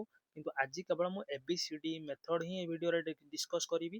ABCD ମେଥଡରେ ତମେ କେମିତି କରିବ, ଦେଖ, ପ୍ରଥମେ ଯୋଉ ସମୀକରଣ ଦେଇଛି ତମେ ତାକୁ ତମ ନୋଟରେ ଲେଖିନିଅ। ଏମିତି ଯାହା ରାସାୟନିକ ସମୀକରଣ ଦେଇଛି, ତମକୁ ଅସମତୁଲ ସମୀକରଣ ଦେଇଥିବ, ସମତୁଲ କରିବାକୁ କୁହାଯାଇଥିବ। ଦେଖ, ଅସମତୁଲ ଅଛି କି ନାହିଁ ତମେ ଚେକ୍ କର। ଏଠି କାର୍ବନ ଗୋଟେ, ବଢିଆ କଥା। ହାଇଡ୍ରୋଜେନ 4ଟା, ହାଇଡ୍ରୋଜେନ 2ଟା, ଏଇଠୁ ଜଣା ପଡିଗଲା ଅସମତୁଲ। ହାଇଡ୍ରୋଜେନ ଏପଟେ 2ଟା, ଏପଟେ 4ଟା, ଏଇଠୁ ଜଣା ପଡିଗଲା କ'ଣ? ଏହା ଏକ ଅସମତୁଲ ରାସାୟନିକ ସମୀକରଣ। ତେଣୁ ଏକୁ ଆମକୁ ସମତୁଲ କରିବାର ଆବଶ୍ୟକତା ଅଛି। ସମତୁଲ କରିବା ପାଇଁ ଆମେ କ'ଣ କରିବା? ଏମିତି ABCDE କ୍ରମାନ୍ୱୟରେ ୟୁଜ୍ କରିବା। ଦେଖ, ଯେତେଟା ତମର ଅଛି ଯୌଗିକ ମୌଳିକ, ସବୁଠି ଲଗାଅ। ପ୍ରଥମେ ଏଠି ମୁଁ A ଲଗେଇଦେଲି, ତାପରେ ଏଠି B, ତାପରେ ଏଠି C, ତାପରେ ଏଠି D, ଏଠି D। ଯେତେଟା ତମର ମୌଳିକ ଯୌଗିକ ଅଛି ସବୁଠି ଲଗାଅ। ମୁଁ ଏଠି ଲଗେଇବିନି, ଯଦି ଆଉ କିଛି ଉତ୍ପାଦ ଥାନ୍ତା ନୂତନ, ତାହେଲେ ଲଗେଇଥାନ୍ତି। ଯଦି 5ଟା ଥାନ୍ତା ଉତ୍ପାଦ, ପାଞ୍ଚଟା ଯଦି ଏମିତି ଥାନ୍ତା, ତାହେଲେ ମୁଁ ଆଉ ଗୋଟେ ଲଗେଇଥାନ୍ତି। ଯେତେବେଳେ ଏଠି ଦେଖ, ଏଠି ଯଦି ମୁଁ ଲଗେଇବି A ଲଗେଇବି, ତାପରେ B ଲଗେଇବି, ତାପରେ ଏଠି C ଲଗେଇବି, C ରେ ସରିଯିବ। ଯେତେ ବାଟ ଯାଏ ଯିବ, ହାଏଷ୍ଟ E ଯାଏ ହିଁ ଯିବ। ହାଏଷ୍ଟ କେତେ ବାଟ ଯାଏ ଯିବ? E ଯାଏ ହିଁ ଯିବ। ଦେଖ, ତାପରେ କ'ଣ କରିବ? ଏମିତି ଲେଖିଦବ, ପ୍ରତିକାରକ ପାର୍ଶ୍ୱ, ଉତ୍ପାଦ ପାର୍ଶ୍ୱ ଲେଖିଦେଲ। ତାପରେ ଗୋଟେ ଗୋଟେ କରିକି ମୌଳିକ ଚେକ୍ କର, କ'ଣ କ'ଣ ମୌଳିକ ଅଛି। କାର୍ବନ ଅଛି, ତାପରେ ହାଇଡ୍ରୋଜେନ ଅଛି, ତାପରେ ଅମ୍ଳଜାନ ଅଛି। ଇଏ 3ଟା ମୌଳିକ ଅଛି। କାର୍ବନ ପ୍ରତିକାରକ ପାର୍ଶ୍ୱରେ କେତୋଟି ଅଛି? ଦେଖ, ଗୋଟେ ଅଛି। କେତେ ଅଛି? ଗୋଟେ ଅଛି। A ସାଙ୍ଗରେ 1 ଗୁଣିକି ଏଠି A ଲେଖ। ସେମିତି ଆଉ ଅଛି କି ଚେକ୍ କର। କାର୍ବନ ଏଠି ଅଛି, ଏଠି ତ ନାହିଁ। ଚାଲ ଆଗକୁ, एठी कार्बन अछि उत्पाद पार्श्व केतोटी गुटे अछि ए कार्बन तेणु C/1 होची C लिखिबो एठी सेमिति हाइड्रोजन संगे भी करो हाइड्रोजन एपटे अछि 4टा ए संगे 4 गुण 4 ए हाइड्रोजन सीधा लिख तापर एठी हाइड्रोजन अछि कि चेक करो नाही तापर उत्पाद पार्श्व को जाओ एठी दीटा हाइड्रोजन 2 संगे D को गुण 2D कोन हला 2D हला तापर अम्लजान आमे एठी चेक करबा अम्लजान एठी दीटा अछि 2B आउ एठी अम्लजान अछि केतेटा देखो एठी देखो अम्लजान एठी गुटे अछि फास्ट 1C 1 न लिखले चलिबो 1C जे C बुझि पारलो एठी देखो गुटे अछि एठी गुटे अछि 1D एठी D अछि D संगे म गुणिली 1D प्लस देबी एठी प्लस अछि प्लस देबी D एमिति करिवि करिला परे कोन होबो ना मु ए सब को इक्वल कर देबी प्रतिकारक पार्श्व रे जतिकि थिबो उत्पाद पार्श्व रे निहाती सेतिकि थिबो कोन परमाणु संख्या तेणु मु एको सब भितरे इक्वल लगे देबी लगे देला परे मु काहा को भी देखिबि छोटो इक्वेशन कोडा एटा देखो छोटो इक्वेशन अछि मु एठी काहा को भी गुटे लेट नै नेबी वैल्यू माने कर मु ए को नेली 1 ए को नेली 1 ताले C हे गला केते 1 ताले A equal to C equal to 1 हे गला ए भी 1 हे गला और C भी कोन हे गला 1 हे गला वर्तमान देखो एठी 1 तो 1 नैथिली एठी 1 पके देबी 4 के 4 ताले D इक्वल टू हेजबो 4/2 केते हेजबो 2 हेजबो केते हेजबो 2 हेजबो तापरे D बदल रे मु 2 पकेबी C बदल रे केते पकेबी C एठी बाहर चे 1 पकेबी ताले B बाहरिबो केते B 2B थिला B बाहरिबो 2 1 3/2 आसी हरि जीवो 3/2 ताले कोन कोन पाइली देखो A पाइली 1 C पाइली 1 D पाइली 2 एवं B पाइली 3/2 ए सब को संजोग एठी लगे देबी कोठी एठी लगे देबी देखो CH4 संगरे मु लगेबी केते A रो मान लगेबी 1 1 लिखिबा जा न लिखिबा सैया तापरे प्लस B बदल रे लिखिबी 3/2 3/2 O2 तापरे एगुडा एबे सब इरेज कर दोछि मु देखो C बदल रे लगेबी केते C बदल रे लगेबी 1 ताने एटा CO सेमिति रहिबो आउ D बदल रे लगेबी केते 2 D बदल रे लगेबी 2H2O एबे मु कोन करिवि एबे मु एठी भग्नांश मिश्रण करिवि भग्नांश रे केबे भी कोनोसी तमर सहग रखी हबनी तेणु भग्नांश मिश्रण तुमको करिया को पड़िबो देखो एठी जदि मु लॉस हबो देखिबि 2 या संगे जाई गुणिबो 2CH4 प्लस 3O2 बाई जो 2 अछि सेपट को बाहर करिबा सेपटे उत्पाद पार्श्व को बाहर करिबा उत्पाद पार्श्व रे जाई 2 गुणिले एठी 2 हे जिवो आ एठी हे जिवो 4 तले 2CO2 प्लस 4H2 एमिति भाबरे तमे कोन कर दबो समतुल करिवो जा आउ तापरे तांकर सबु जो तमर सहग गुडा को जानि परिबो 3O2 तापर तमे हिसाब जदि करिवो एठी 3O2 हबो एठी हबो 2CO2 आउ एठी हबो 4H2O पूरा पाखरे पाखरे लेखा जिवो तापर तमे देखिबो हिसाब करिकि ताले देखो दीटा कार्बन 6टा ऑक्सीजन 6टा 4 ये हला 2 6टा ऑक्सीजन तापरे 4 दुने 8टा तमरो हाइड्रोजन एठी हो 4 दुने 8टा हाइड्रोजन मु देखो गुटे एग्जांपल देकी तुमको एठी बुझेली समतुल केमिति करिवो मु गुटे पूरा कंप्लीट वीडियो लेक्चर आनिबी बहुत एग्जांपल को सॉल्व करिकि तमे बुझी पारिबो सेठी क्लियर तेणु आजि पई एतिकी बुझिता समतुल असमतुल को केमिति समतुल करिवो नेक्स्ट वीडियो रे हमें देखिबा ए ऊपर एबे हमें आजि आगु को हमें पढिबा पिले माने एबे तम बुक रो जो पेज 6 रे क्वेश्चन उडा देजी से उडा देखिबा मु ई क्वेश्चन को ऑलरेडी डिस्कस करके एबे आसिली मैग्नीशियम पात को वायु रे जळाइबा पूर्वरु काहे की सफा करा जाय तार आंसर होची मैग्नीशियम एक अधिक प्रतिक्रियाशील धातु अटे यह वायुमंडल रे थिबा अम्लजान सह रासायनिक प्रतिक्रिया करी मैग्नीशियम ऑक्साइड रो स्तर सृष्टि करि थाए एही स्तरटी पात को आग को जळिबारे बाधा दै थाए तेणु एहा को वायु रे जळाइबा पूर्वरु बाली कागज संगरे घोसी सफा करा जाए एटा तुम बाली कागज कर दबो सैंड पेपर तुम जानिथिबो सैंड पेपर कोन जो द्वारा ऑक्साइड स्तरटी बाहरी जाए एवं मैग्नीशियम पात सहज रे जळि पारे बुझी पारलो पिला माने धातु माने साधारणतः अधिक प्रतिक्रियाशील थांती माने बहुत सहज रे अन्य मौलिक संगरे यौगिक संगरे प्रतिक्रिया करि दियंती अधातु माने साधारणतः कम प्रतिक्रियाशील एते अधिक नुहे धातु भली तेणु मैग्नीशियम लुहा बा टीन बा एल्युमिनियम एमाने समस्त प्रतिक्रिया करी ऑक्साइड रो स्तर तांको चतुर्पार्श्व रे बनै नियंती जहा आउ पुनर्बार तमरो जारण प्रक्रिया बा दहन प्रक्रिया को बाधा देता है अम्लजान संगरे पुनर्बार से प्रतिक्रिया करिया सहजरे करि पारंतिनी जेतेबेले तांको स्तर को हटाई दिया जाए पुणी से प्रतिक्रिया करती। तापर नेक्स्ट क्वेश्चन देखिबा यही सब रासायनिक प्रतिक्रिया गुड़िक समतुल्य समीकरण लेख। Hydrogen plus chlorine hydrogen chloride hydrogen chloride ये समीकरण आम काटिदबा। हाइड्रोजन ले क्लोरीन मिसिले हाइड्रोजन क्लोराइड हम। हाइड्रोजन तुम संकेत हूँ H2 प्लस क्लोरीन संकेत क्लोरीन Cl2 क्लोरीन एक गैस तापर हाइड्रोजन क्लोराइड HCl कौन HCl। हाइड्रोजन ये गैसीय अवस्था आम नवा क्लोरीन को गैसीय अवस्था नवा आउ हाइड्रोजन क्लोराइड गैसीय अवस्था ही बाहर बुझिपाल पिला माने। तापर barium chloride aluminium sulphate aluminium chloride हूँ BaCl2 एल्युमिनियम सल्फेट हूँ Al2SO4 तापर बेरियम सल्फेट एल्युमिनियम क्लोराइड एमती लिखिदब। समतुल्य समीकरण करदे संख्या दे देछि जदि तुम संख्या बुझी पारन केमी है कौन है तुम ABCD रूल ले कर जापर ABCD रूल ले तुम समतुल्य कर। प्रथमे तुम कौन कर संकेत लिखिदब बेरियम क्लोराइड संकेत लिखिदब बेरियम क्लोराइड यहाँ नवम श्रेणी पढ़ी बेरियम क्लोरीन एमती लिखिदेल। बेरियम क्लोराइड मुझे जानूची जे बेरियम तो अच्छी सागर क्लोरीन भी अच्छी। बेरियम केते तुम योज्यता हूँ 2 क्लोरीन योज्यता हूँ 1 एक्सचेंज आम एमती करवा BaCl2 हो।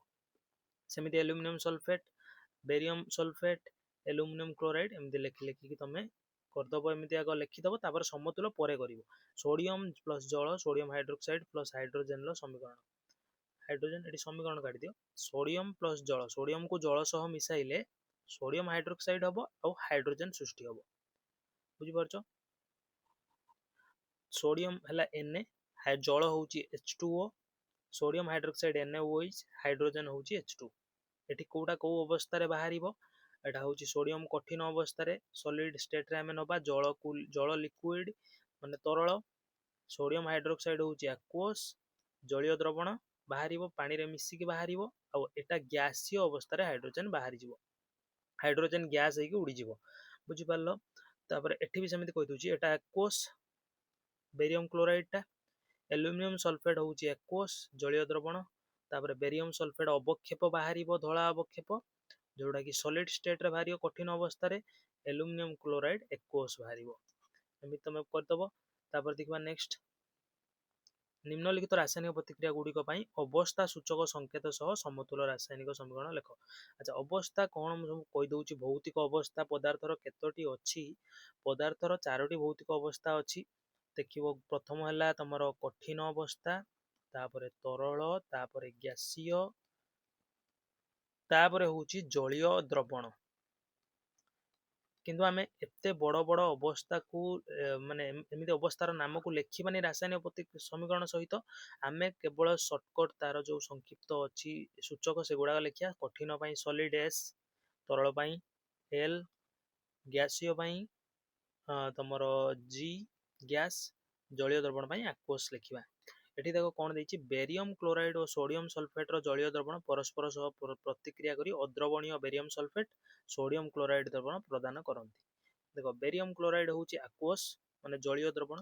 देख जलीय द्रवण कौन तो मन प्रश्न उठी पारे। देख मनकर पानी ग्लास अच्छी तुम तादेह कौन मिसेदेल लुण मिसेदेल लुण थिला कठिन लुण थिला कौन सॉलिड थिला तुम जो पानी ग्लास रे मिसेदेल से एक्वस होगला एमती। तापर sodium sulphate aqueous barium sulphate solid sodium chloride aqueous बुझिपार।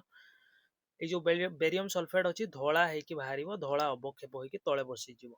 Sodium hydroxide जलीय द्रवण हाइड्रोक्लोरिक एसिड जलीय द्रवण सहित रासायनिक प्रतिक्रिया करी सोडियम क्लोराइड द्रवण और जल उत्पन्न करती।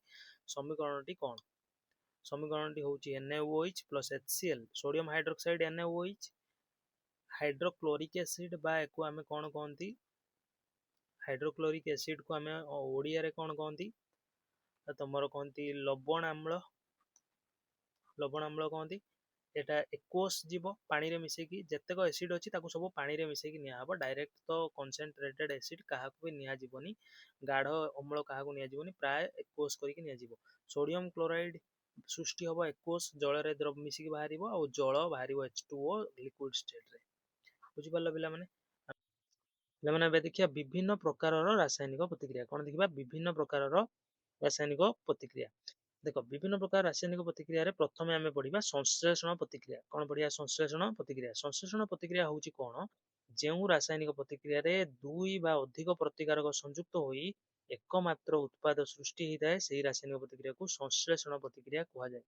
ତାକୁ କ'ଣ କୁହାଯାଏ? ସଂଶ୍ଳେଷଣ ପ୍ରତିକ୍ରିୟା କୁହାଯାଏ। ତମେ ଦେଖ, ଏଠି ମୁଁ କରିଛି ଚିତ୍ର। A plus B equal to AB, ମାନେ ଏ ଦିଟା ତ ଥିଲେ କିନ୍ତୁ ଯୋଡିକି ଗୋଟେ ହେଇଗଲେ। ଏକାଧିକ ପ୍ରତିକାରକ ଅଛି କିନ୍ତୁ ଉତ୍ପାଦ ଗୋଟେ ସୃଷ୍ଟି ହଉଛି। ଏକାଧିକ ଅର୍ଥ ହଉଛି ଗୋଟେ ପ୍ରତିକାରକ ତ ହେଇପାରିବନି, ଦିଟା ହେଇପାରିବ, ତିନିଟା ହେଇପାରିବ, ଚାରିଟା ହେଇପାରିବ। ପ୍ରତିକାରକ ମୁଁ ଏଠି ଦେଖ ଦିଟା ନେଇଛି, କିନ୍ତୁ ତମେ ଭାବିବନି ଦିଟା ବୋଲି। ସବୁବେଳେ ଦୁଇଟି ନୁହେଁ, ତିନିଟା ବି ହେଇପାରେ, ଚାରିଟା ବି ହେଇପାରେ, ପାଞ୍ଚଟା ବି ହେଇପାରେ, ଯେତେ ବି ହେଇପାରେ ପ୍ରତିକାରକ, କିନ୍ତୁ ଉତ୍ପାଦ ଗୋଟିଏ ହେଇଥିବା ଦରକାର। ବୁଝିପାରିଲ? ସଂଶ୍ଳେଷଣ ପ୍ରତିକ୍ରିୟା ତାହେଲେ କ'ଣ? ଯେଉଁ ରାସାୟନିକ ପ୍ରତିକ୍ରିୟାରେ ଏକାଧିକ ପ୍ରତିକାରକ ସଂଯୁକ୍ତ ହୋଇ ଗୋଟିଏ ମାତ୍ର ଉତ୍ପାଦ ସୃଷ୍ଟି ହୁଏ, ତାହାକୁ ଆମେ କ'ଣ କହନ୍ତି? ସଂଶ୍ଳେଷଣ ପ୍ରତିକ୍ରିୟା କହନ୍ତି। ସଂଶ୍ଳେଷଣ ପ୍ରତିକ୍ରିୟାର ଆଉ ଗୋଟେ ବିଶେଷତ୍ୱ ହଉଛି ଯେ ଏହି ପ୍ରକାର ପ୍ରତିକ୍ରିୟାରେ ପ୍ରଚୁର ତାପ ସୃଷ୍ଟି ହେଇଥାଏ, ତେଣୁ ଏମାନେ ତାପ ଉତ୍ପାଦୀ ଅଟନ୍ତି।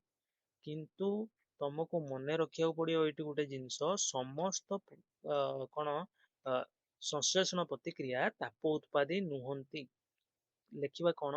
ନା ସମସ୍ତ ସଂଶ୍ଳେଷଣ ପ୍ରତିକ୍ରିୟା ତାପ ଉତ୍ପାଦୀ ନୁହନ୍ତି। ତାହେଲେ କ'ଣ ଆମେ କହିପାରିବା?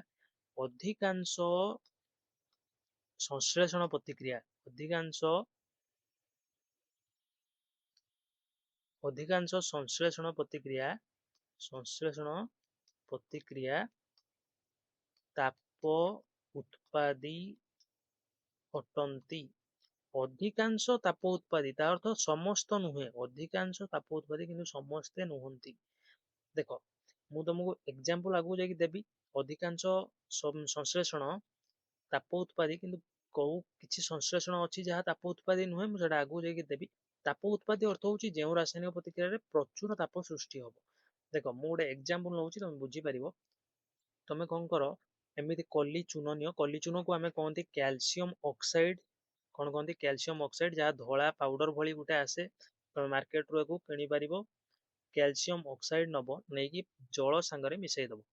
ଜଳ ସାଙ୍ଗରେ ମିଶେଇ ଦେଲେ କ'ଣ ହବ? କ୍ୟାଲସିୟମ ଅକ୍ସାଇଡକୁ ଆମେ କଲି ଚୂନ ମଧ୍ୟ କହନ୍ତି। ପାଣିରେ ମିଶେଇ ଦେଲେ କ'ଣ ହବ? ସମିତ ଚୂନ ତିଆରି ହବ। ସମିତ ଚୂନର ଦ୍ରବଣ ତିଆରି ହବ, ପାଣିରେ ମିଶିକି ରହିବ ସେଟା। କିନ୍ତୁ ତା ସହିତ ତମେ ଦେଖିବ ଯେ ପ୍ରଚୁର ତାପ ସୃଷ୍ଟି ହଉଛି। ତମେ କିଏ କହିବ ତାପକୁ ତ ଆମେ ଦେଖିପାରିବାନି। ତାପକୁ ହଁ ଆମେ ଠିକ ଦେଖିପାରିବା ନାହିଁ, କିନ୍ତୁ ଆମେ ଯଦି ବିକରରେ ଏମିତି ହାତ ଲଗେଇବା, ଯୋଉ ବିକରରେ ଆମେ ତାଙ୍କର ମିଶ୍ରଣ ପ୍ରସ୍ତୁତ କରିଛନ୍ତି, ସେ ବିକରରେ ଆମେ ଦେଖିବା ଯେ ତାପ ସୃଷ୍ଟି ହଉଛି, ଗରମ ଲାଗୁଛି ଆମକୁ ହାତ ଗରମ ଲାଗୁଛି। ତେଣୁ ଏହା ଏକ ତାପ ଉତ୍ପାଦୀ ପ୍ରତିକ୍ରିୟା। ତମ ବହିରେ ଯେତେ ବି ତମର ସଂଶ୍ଳେଷଣ ପ୍ରତିକ୍ରିୟା ଦେଇଛି, ତାହା ସବୁ ତାପ ଉତ୍ପାଦୀ ଅଟେ। ଦେଖ, ସଂଶ୍ଳେଷଣ ପ୍ରତିକ୍ରିୟା କ'ଣ କେମିତି ଜାଣିବ? ବୁଝିପାରିଲ? ଦେଖ, ଏଠି ଏକାଧିକ ପ୍ରତିକାରକ ଏକଜୁଟ ହେଲେ ଆଉ ଗୋଟିଏ ଉତ୍ପାଦ ସୃଷ୍ଟି ହେଲା, ସେଇଟା ହଉଛି କ୍ୟାଲସିୟମ ହାଇଡ୍ରୋକ୍ସାଇଡ ବା ସମିତ ଚୂନ। ତମକୁ ପରୀକ୍ଷାରେ କ୍ୱେଶ୍ଚନ ଆସେ, କଲି ଚୂନର ସଂକେତ କ'ଣ? CaO। ସମିତ ଚୂନ ହଉଛି CaOH2। ଏଟା ହଉଛି ଧଳା ରଙ୍ଗର। ଏହାର ଭୌତିକ ଅବସ୍ଥା ମନେ ରଖିବ, ସବୁରେ ପରୀକ୍ଷାରେ ପ୍ରଶ୍ନ ଆସୁଛି। ସଲିଡ ଷ୍ଟେଟ, ଏଟା ହଉଛି ଜଳ ହଉଛି ସବୁବେଳେ ଲିକ୍ୱିଡ। ଜଳ ହଉଛି କ'ଣ? ସରି, ଜଳ ସବୁବେଳେ ଲିକ୍ୱିଡ ନୁହେଁ। ଯଦି ଆଇସ୍ ନିଆ ହେଇଥିବ ତାହେଲେ ତମର କ'ଣ ହବ? ସଲିଡ ବି ହେଇପାରିବ। ଗ୍ୟାସ୍ ୱାଟର ଭେପର ଯଦି ହେଇଥିବ, ଗ୍ୟାସ୍ ବି ହେଇପାରିବ, କ'ଣ ବି ହେଇପାରିବ। ଜଳଟା ଏଠି ଲିକ୍ୱିଡ, ମାନେ ତରଳ ଜଳ ଆମକୁ ନେବାକୁ ପଡିବ। ଆଉ କ୍ୟାଲସିୟମ ହାଇଡ୍ରୋକ୍ସାଇଡ ସମିତ ଚୂନ ହଉଛି aqueous। ମନେ ରଖିବ।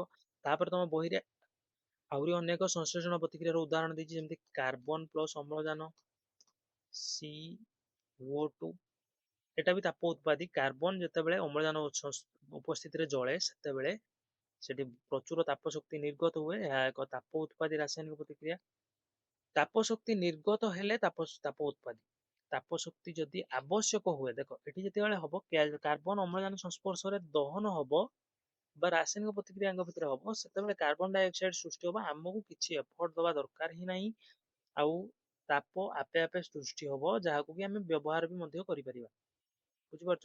କିନ୍ତୁ କିଛି ରାସାୟନିକ ପ୍ରତିକ୍ରିୟା ଅଛି ଯୋଉଠି ତାପ ଶକ୍ତି ଆମକୁ ଦବାକୁ ପଡିବ, ନହେଲେ ରାସାୟନିକ ପ୍ରତିକ୍ରିୟା ସଂଗଠିତ ହିଁ ହବନି। ସେଗୁଡିକ ତାପ ଉତ୍ପାଦୀ, ସରି ତାପ ଶୋଷୀ। ତାପରେ ଦେଖିବା ନେକ୍ସଟ ସ୍ଲାଇଡରେ। ଦେଖ, ଦେଖ ଏଠି କ'ଣ ଗୋଟେ ଅଛି, କ୍ୱେଶ୍ଚନ ଦେଇଛି ମୁଁ, ତମେ ବୁଝେଇ ଦଉଛି। କ୍ୟାଲସିୟମ ହାଇଡ୍ରୋକ୍ସାଇଡ ବା ସମିତ ଚୂନ ର ବ୍ୟବହାର କ'ଣ? ତମେ ସମିତ ଚୂନକୁ କେଉଁଠି ବ୍ୟବହାର କରିପାରିବ? କ୍ୟାଲସିୟମ ହାଇଡ୍ରୋକ୍ସାଇଡ କୁ ସାଧାରଣତଃ କଣ କରାଯାଏ, କାନ୍ଥ ଧଉଳେଇବାରେ ବ୍ୟବହାର କରାଯାଏ। କାନ୍ଥ ଧଉଳେଇବା ମାନେ କାନ୍ଥକୁ ରଙ୍ଗ କରିବା। ତମେ ଯଦି ଏଇ ଦ୍ରବଣକୁ ନେଇକି ସମିତ ଚୂନକୁ ନେଇ କାନ୍ଥରେ ଲେପି ଦବ, ତାହେଲେ ଏହା ବାୟୁରେ ଥିବା ଅଙ୍ଗାରକାମ୍ଳ ସାଙ୍ଗରେ ରାସାୟନିକ ପ୍ରତିକ୍ରିୟା କରି କ୍ୟାଲସିୟମ କାର୍ବୋନେଟ ସୃଷ୍ଟି କରିବ, ଯୋଉଟା କି କଣ ଉଜ୍ଜଳ ଧଳା ଅଟେ। କଣ ଅଟେ? ଉଜ୍ଜଳ ଧଳା ଅଟେ। ଉଜ୍ଜଳ ଧଳା ଅଟେ, ଆଉ ତା ସାଙ୍ଗରେ ଜଳ ମଧ୍ୟ ସୃଷ୍ଟି ହବ। ଉଜ୍ଜଳ ଧଳା ଅଟେ। ଆଉ ଏଇଟା ଦେଖିବ, ପ୍ରଥମେ ଯେତେବେଳେ ତମେ କାନ୍ଥରେ ଲଗେଇ ଦେଇକି ଆସିବ ସମିତ ଚୂନକୁ, କ୍ୟାଲସିୟମ ହାଇଡ୍ରୋକ୍ସାଇଡ କୁ, ସେ ଅଙ୍ଗାରକାମ୍ଳ ସାଙ୍ଗରେ ପ୍ରତିକ୍ରିୟା କରିବା ଆରମ୍ଭ କରିନଥିବ, ସେତେବେଳେ ଫିକା ଦେଖାଯାଉଥିବ। ଅଙ୍ଗାରକାମ୍ଳ ସାଙ୍ଗରେ ପ୍ରତିକ୍ରିୟା କଲା ପରେ ଦୁଇ ତିନି ଦିନ ପରେ ଉଜ୍ଜଳ ଧଳା ଦେଖିବାକୁ ମିଳିବ, ପୁରା ଗାଢ ଧଳା ଦେଖିବାକୁ ମିଳିବ, କାନ୍ଥ ପୁରା ଚକାଚକ ହେଇଯିବ। ଏଇଠି ମୁଁ ଲେଖିଛି, ପଢିଦବ। ଦେଖ, ତାପରେ ନେକ୍ସଟ ସ୍ଲାଇଡରେ ଦେଖ, ଏଇଠି ମୁଁ ତମକୁ ବୁଝଉଛି। ଏମିତି ଏଇଟା ହଉଛି କ୍ୟାଲସିୟମ ହାଇଡ୍ରୋକ୍ସାଇଡ CaOH2। କଣ? କ୍ୟାଲସିୟମ ଅକ୍ସାଇଡ କଲି ଚୂନକୁ ପାଣିରେ ମିଶେଇ ଦିଆ ହେଲା, ଦେଇକି ଗୋଳେଇ ଦେଲେ, ଏମିତି ତିଆରି ହେଲା କ୍ୟାଲସିୟମ ହାଇଡ୍ରୋକ୍ସାଇଡ। ଏକୁ ନେଇକି କାନ୍ଥରେ ଦେଖ ଏଠି ଲେପ କରାହେଇଛି, ଲେପିଲା ବେଳକୁ ଉଜ୍ଜଳ ଧଳା ରଙ୍ଗ ଆସୁଛି। କିଛି ସମୟ ପରେ ଆସିବ, ଦୁଇ ତିନି ଦିନ ପରେ ଆହୁରି ଅଧିକ ଧଳା ରଙ୍ଗ ଅଧିକ ଆସିଯିବ। ଏଇ ଯେ କାହିଁକି ଧଳା ରଙ୍ଗ ଆସୁଛି ଯଦି ପ୍ରଶ୍ନ ଆସେ, ତାହେଲେ ତମେ କଣ କହିବ? କ୍ୟାଲସିୟମ କାର୍ବୋନେଟ CaCO3 ସୃଷ୍ଟି ହଉଛି। ୟା ସାଙ୍ଗରେ ଅଙ୍ଗାରକାମ୍ଳ ପ୍ରତିକ୍ରିୟା କରୁଛି, ବାୟୁର ଅଙ୍ଗାରକାମ୍ଳ ଆଉ କ୍ୟାଲସିୟମ କାର୍ବୋନେଟ ସୃଷ୍ଟି ହଉଛି, ସେଥିପାଇଁ ଉଜ୍ଜଳ କ୍ୟାଲସିୟମ କାର୍ବୋନେଟ ଏକ ଉଜ୍ଜଳ ଧଳା ରଙ୍ଗର ପଦାର୍ଥ। ଏଇ କ୍ୟାଲସିୟମ କାର୍ବୋନେଟକୁ ଆମେ ଆଉ କୋଉଠି ପାଆନ୍ତି ଦେଖିବାକୁ? ତୁମେ ଦେଖିଥିବ ମାର୍ବଲ। ମାର୍ବଲର ମଧ୍ୟ ମୁଖ୍ୟ ମୌଳିକ ଅଂଶ ହଉଛି କ୍ୟାଲସିୟମ କାର୍ବୋନେଟ। ମୂଳ ଅଂଶ ହଉଛି କ୍ୟାଲସିୟମ କାର୍ବୋନେଟରୁ ତିଆରି ହିଁ ହେଇଛି ମାର୍ବଲ। ଆଉ ଗେଣ୍ଡା ଶାମୁକାଙ୍କର ଖୋଳପା ବି ତିଆରି ହେଇଛି। ଏମାନେ ବହୁତ ଶକ୍ତ। ଏଠି ଯେହେତୁ ପତଳା ଲେୟର ଗୋଟେ କାନ୍ଥରେ ବନୁଛି, ସେଥିପାଇଁ ଏଇଟା ତମକୁ ଶକ୍ତ ଲାଗି ନପାରେ, କିନ୍ତୁ ଏ ମାର୍ବଲ ହଉଛି କ୍ୟାଲସିୟମ କାର୍ବୋନେଟର ଅନେକ ଗୁଡେ ଲେୟର ବନିବାରୁ ଏତେ ଶକ୍ତ ହେଇକି ପଦାର୍ଥଟି ତିଆରି ହେଇଛି। କ୍ୟାଲସିୟମ କାର୍ବୋନେଟ ବିଷୟରେ ପିଲାମାନେ ବୁଝିଗଲ। ବର୍ତ୍ତମାନ ଏଇଠି ଯୋଉ ରାସାୟନିକ ପ୍ରତିକ୍ରିୟାଟି ମୁଁ ଲେଖିଛି ଦେଖ, ଏଇଟା ହଉଛି ନାଇଟ୍ରୋଜେନ ଆଉ ଅକ୍ସିଜେନ ମଧ୍ୟରେ ରାସାୟନିକ ପ୍ରତିକ୍ରିୟା ଘଟିଛି, ଆଉ ନାଇଟ୍ରୋଜେନ ଅକ୍ସାଇଡ ତିଆରି ହେଇଛି। କଣ ତିଆରି ହେଇଛି? Nitrogen oxide. ତମେ ଏଇଠି ଦେଖିକି ଆରାମସେ ଚିହ୍ନି ପାରୁଥିବ ସଂଶ୍ଳେଷଣ ପ୍ରତିକ୍ରିୟା, କାରଣ ଏକାଧିକ ପଦାର୍ଥ ରାସାୟନିକ ସଂଯୋଗ ଘଟି ଗୋଟିଏ ମାତ୍ର ଉତ୍ପାଦ ସୃଷ୍ଟି ହେଇଛି। ଏକାଧିକ ପ୍ରତିକାରକ ମିଶି ଗୋଟେ ସୃଷ୍ଟି ହେଇଛି। କିନ୍ତୁ ତମେ ଏଇଠି ଭଲ ଭାବରେ ଲକ୍ଷ୍ୟ କର, ଏଇ ଯୋଉ ଦିଟା ପଦାର୍ଥ ନାଇଟ୍ରୋଜେନ ଅକ୍ସିଜେନ, ଏମାନେ ଯେତେବେଳେ ରାସାୟନିକ ପ୍ରତିକ୍ରିୟା କରିବେ, ସେତେବେଳେ ପ୍ରଚୁର ତାପ ଶକ୍ତି ଆବଶ୍ୟକ କରି ଆମକୁ ୟାଙ୍କୁ ଗରମ କରିବାକୁ ପଡିବ ତାପ ଶକ୍ତି ଦେଇକି। ତେଣୁ ଏଟା ଗୋଟେ ତାପ ଉତ୍ପାଦୀ ପ୍ରତିକ୍ରିୟା ନୁହଁ। ସେଇଥିପାଇଁ ମୁଁ ପ୍ରଥମେ କହିଥିଲି ସମସ୍ତ ସଂଶ୍ଳେଷଣ ପ୍ରତିକ୍ରିୟା ତାପ ଉତ୍ପାଦୀ ନୁହେଁ। ମନରେ ଏଇଟା ଡାଉଟ ତମର ରହିପାରେ, କାରଣ ତମ ବହିରେ ଦେଇଛି ଯେତେକ ସଂଶ୍ଳେଷଣ ପ୍ରତିକ୍ରିୟା ସବୁ ତାପ ଉତ୍ପାଦୀ ଅଟେ। ତମ ମନରେ ଏମିତି ଆସି ଯାଇପାରେ ଯେ ତାପ ଉତ୍ପାଦୀ ସମସ୍ତେ ହେଇଥିବେ, କିନ୍ତୁ ସମସ୍ତେ ତାପ ଉତ୍ପାଦୀ ନୁହଁ। କିଛି ସଂଶ୍ଳେଷଣ ପ୍ରତିକ୍ରିୟା ତାପ ଶୋଷୀ ମଧ୍ୟ ହେଇଥାନ୍ତି, ଯେମିତି ଏଇଠି ଏଇ ଏକ୍ଜାମ୍ପଲ ଟା ଦେଇଛି ମୁଁ। ବୁଝିପାରୁଛ? ଏଇଟା ଖାତାରେ ନୋଟ କରିଦିଅ। ତାପରେ ଦେଖିବା ନେକ୍ସଟ। ଦେଖ ବିଘଟନ ପ୍ରତିକ୍ରିୟା। ବିଘଟନ ପ୍ରତିକ୍ରିୟା ଦେଖ, ବିଘଟନ ପ୍ରତିକ୍ରିୟାରେ ତମେ ଦେଖ, ବିଘଟନ ପ୍ରତିକ୍ରିୟା ଆମେ କାହାକୁ କହିପାରିବା? ଯେଉଁ ରାସାୟନିକ ପ୍ରତିକ୍ରିୟାରେ ଗୋଟିଏ ମାତ୍ର ପ୍ରତିକାରକ ବିଘଟିତ ହୋଇ ଦୁଇ ବା ଅଧିକ ସରଳତର ଉତ୍ପାଦ ସୃଷ୍ଟି ହେଇଥାଏ। ପୁରା ସଂଶ୍ଳେଷଣ ପ୍ରତିକ୍ରିୟାର ବିପରୀତ ଇଏ କଥାଟା, ବା ଏ ପ୍ରତିକ୍ରିୟା ବିପରୀତ ପ୍ରତିକ୍ରିୟା ଅଟେ। ତମେ କହିବ କେମିତି ସାର୍? ଏଇଟା ଦେଖ, କଣ ନା ଗୋଟିଏ ପ୍ରତିକାରକ ଭାଙ୍ଗିଲା, ଏକାଧିକ ଉତ୍ପାଦ ସୃଷ୍ଟି ହେଲା। ସେଠି କଣ ଗୋଟେ ତମର ଏକାଧିକ ପ୍ରତିକାରକ ମିଶିକି ଗୋଟେ ଉତ୍ପାଦ ହେଇଥିଲା, ଏଠି ଓଲଟା ହେଲା। ଏଠି କିନ୍ତୁ ଏଇ ପ୍ରତିକ୍ରିୟା ସଂଗଠିତ ହବା ପାଇଁ କିଛି ଶକ୍ତି ଆବଶ୍ୟକ ହେଇଥାଏ। ପ୍ରାୟ ଅଧିକାଂଶ ସମୟରେ ଶକ୍ତି ମାନେ ତାପ ଶକ୍ତି, ଆଲୋକ ଶକ୍ତି ବା ବିଦ୍ୟୁତ ଶକ୍ତି, କିଛି ନା କିଛି ଶକ୍ତି ଆବଶ୍ୟକ ହବ। ପ୍ରତିକାରକ ଗୋଟେ ବ୍ରେକ୍ ହେଲା, ଦିଟା ହେଇପାରିବ ବା ତିନିଟା ହେଇପାରିବ, ଚାରିଟା ହେଇପାରିବ, ଏକାଧିକ ଉତ୍ପାଦ ସୃଷ୍ଟି ହବ। ଡେଫିନେସନ ପଢି ଦଉଛି ଦେଖ, ଯେଉଁ ରାସାୟନିକ ପ୍ରତିକ୍ରିୟାରେ ଗୋଟିଏ ମାତ୍ର ପ୍ରତିକାରକ ବିଘଟିତ ହୋଇ ଦୁଇ ବା ଅଧିକ ସରଳତର ଉତ୍ପାଦ ସୃଷ୍ଟି ହେଇଥାଏ, ତାହାକୁ ବିଘଟନ ରାସାୟନିକ ପ୍ରତିକ୍ରିୟା କୁହାଯାଏ। ବୁଝିପାରିଲ? ବିଘଟନ ପ୍ରତିକ୍ରିୟା ଗୁଡିକ ଅଧିକାଂଶ ବିଘଟନ ପ୍ରତିକ୍ରିୟା ଗୁଡିକ କଣ ହେଇଥିବେ? ତାପ ଶୋଷୀ ହେଇଥିବେ। କିନ୍ତୁ ସମସ୍ତ ବିଘଟନ ପ୍ରତିକ୍ରିୟା ତାପ ଶୋଷୀ ନୁହନ୍ତି, କାରଣ ଏଠି ଆମକୁ ଶକ୍ତି ଦବାକୁ ଅଛି, ସେଥିପାଇଁ ତାପ ଶୋଷୀ, କିନ୍ତୁ ସମସ୍ତେ ନୁହନ୍ତି।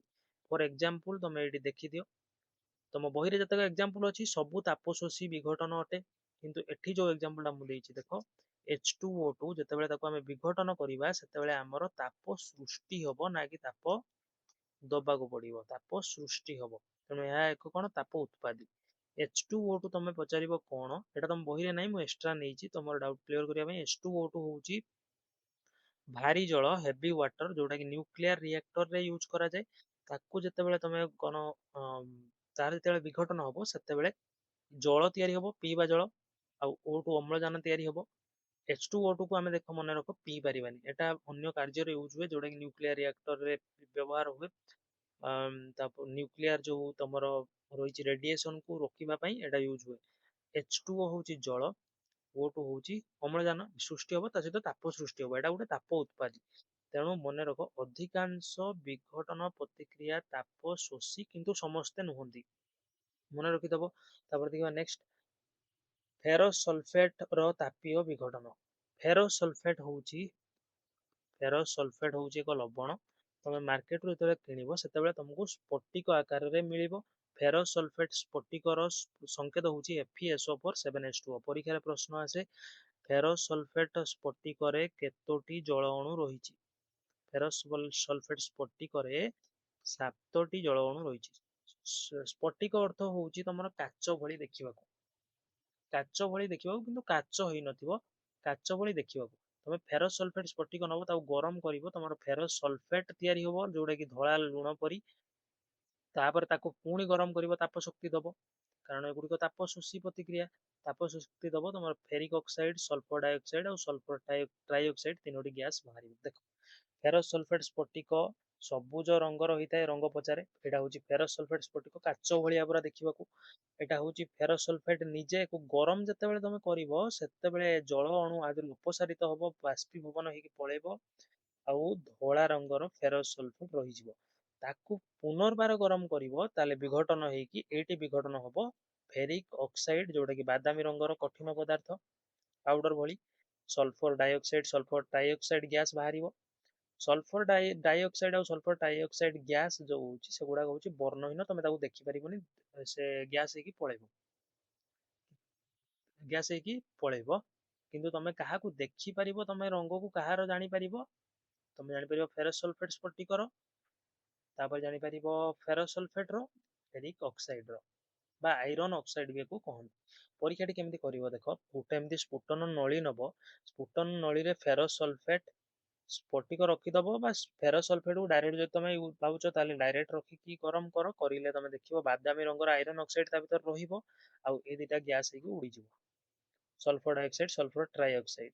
ବୁଝିପାରୁଛ? ଏଇ ଯେ ଗ୍ୟାସ ଯେତେବେଳେ ବାହାରିବ ସେତେବେଳେ ତମେ ଏଠି ପାଖକୁ ନେଇକି ନାକ ଦେଇକି ଶୁଙ୍ଘିବାକୁ ଚେଷ୍ଟା କରିବ, ପୁରା ଭଲ ଭାବରେ ନାକ ପାଖକୁ ନେଇଯିବନି, କାରଣ ଏ ଗ୍ୟାସ ଗୁଡିକ କଣ ନା ଆମକୁ ଆମ ନାକରେ କଣ ଜଳା ପୋଡା ଭଳି ଅନୁଭୂତି ସୃଷ୍ଟି କରିପାରେ, ପୋଡା ଦିଆସିଲି ପରି ଗନ୍ଧ ହେଇପାରେ, ଆଉ ତେଣୁ ସଫିଷ୍ଟିକେଟେଡ ଲାଗିପାରେ, ଅଣନିଶ୍ୱାସୀ ଲାଗିପାରେ। ସେଥିପାଇଁ ତମେ ଗ୍ୟାସକୁ ଶୁଙ୍ଘିବ, କିନ୍ତୁ ବହୁତ କମ ଶୁଙ୍ଘିକି ତାପରେ ତାକୁ ଦୂରକୁ ନେଇଯିବ ନାକ ଠାରୁ। ବୁଝିପାରିଲ ପିଲାମାନେ? ଏବେ ଦେଖିବା ନେକ୍ସଟ ଆମେ କଣ ଅଛି, ନେକ୍ସଟ ଆମେ ଦେଖିବା ବିଘଟନ କେତେ ପ୍ରକାର। ବିଘଟନ କେତେ ପ୍ରକାର? ବିଘଟନ ପିଲାମାନେ ତିନି ପ୍ରକାର। ବିଘଟନ କେତେ ପ୍ରକାର? ତିନି ପ୍ରକାର। କଣ କଣ? ତାପୀୟ ବିଘଟନ, ବୈଦ୍ୟୁତିକ ବିଘଟନ ଏବଂ ଆଲୋକୀୟ ବିଘଟନ। ତାପୀୟ ବିଘଟନ ହଉଛି କଣ? ଯେଉଁ ବିଘଟନରେ ତାପ ଶକ୍ତିର ଆବଶ୍ୟକତା ଥାଏ। ବିଘଟନ କରିବାକୁ ହେଲେ ଅଧିକାଂଶ ବିଘଟନ ଆମେ ଦେଖିଲେ କଣ, ଅଧିକାଂଶ ବିଘଟନ ବା କଣ ଶକ୍ତିର ଆବଶ୍ୟକତା ତାଙ୍କର ରହିଛି, ଶକ୍ତି ବିନା ବିଘଟନ ପ୍ରତିକ୍ରିୟା ସମ୍ପାଦିତ ହେଇପାରିବନି। କିନ୍ତୁ କିଛି ଅଛନ୍ତି ଯୋଉଟା କି ଶକ୍ତି ସୃଷ୍ଟି କରିବେ, ଯୋଉଟା ତାପ ଉତ୍ପାଦୀ, କିନ୍ତୁ ଅଧିକାଂଶ ତ ଶକ୍ତି ଆବଶ୍ୟକ କରିବେ। ତେଣୁ ଆମେ ଯୋଉ ବିଘଟନରେ ତାପ ଶକ୍ତି ଆବଶ୍ୟକ ହବ ସେଟା ତାପୀୟ ବିଘଟନ, ଯୋଉ ବିଘଟନରେ ବିଦ୍ୟୁତ ଶକ୍ତି ଆବଶ୍ୟକ ହବ ବୈଦ୍ୟୁତିକ ବିଘଟନ, ଯୋଉଟା ଆଲୋକ ଆବଶ୍ୟକ ହବ ଆଲୋକୀୟ ବିଘଟନ। ଗୋଟେ ଗୋଟେ କରିକି ସବୁ ଦେଖିବା ଆମେ। ଏଠି ଲେଖିଛି ଦେଖ, କ୍ୟାଲସିୟମ କାର୍ବୋନେଟର ବିଘଟନ ଏକ ତାପୀୟ ବିଘଟନର ଉଦାହରଣ, ଜଳର ବିଘଟନ ବୈଦ୍ୟୁତିକ ବିଘଟନର ଉଦାହରଣ, ସିଲଭର କ୍ଲୋରାଇଡର ବିଘଟନ ଆଲୋକୀୟ ବିଘଟନର ଉଦାହରଣ। ଦେଖ ପିଲାମାନେ, ତାପୀୟ ବିଘଟନ କଣ?